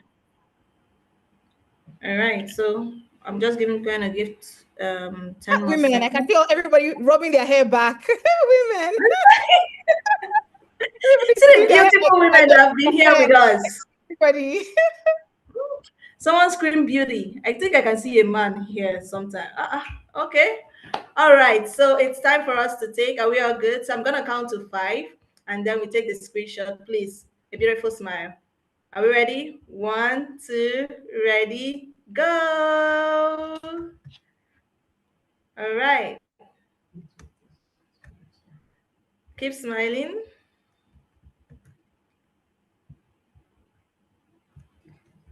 Yes. Okay. Awesome. Amazing. Now we are going to do the second one, and this one we're going to do it with our Dr. Gloria. I suggest we have a signature reset pose. You know how we have for advanced. So what will Let's it just do be? like this. Will it be What is like it this? like? For like No, that one is clock it. No, this one is what? Okay, should we do clock it? please, yes, let's Or not is do it something. like this? I don't know. No, like Okay, this. We don't see everybody's whatever. So maybe just something. I don't know. Blessing, you do it. I really don't know the version. Is this finger right? Ladies, Yeah. is this finger right? So we're just going to clock it. We are clocking it in. All right. I mean, so everybody just do this. So I'm taking the picture now. Amazing. Gracias. Thank you so much, ladies. We have gradually come to the end of this session. Stay tuned, stay connected because we have more for you. Do enjoy the rest of your evening. Signing out, Blessing Okebe, your host for the Reset Summit 2026. And a round of applause to Blessing. Thank you for being an amazing host and our moderator, Victoria Undu, as well. Thank you so much. Thank you to our speakers. Thank you to our mentors. And thank you to everyone for joining in. We'll see you in Starter and in Advance. And don't forget, don't leave your WhatsApp groups yet because we're going to be dropping the trailer and we're having a digital watch party that everyone is invited to. So see you soon. Bye. Bye.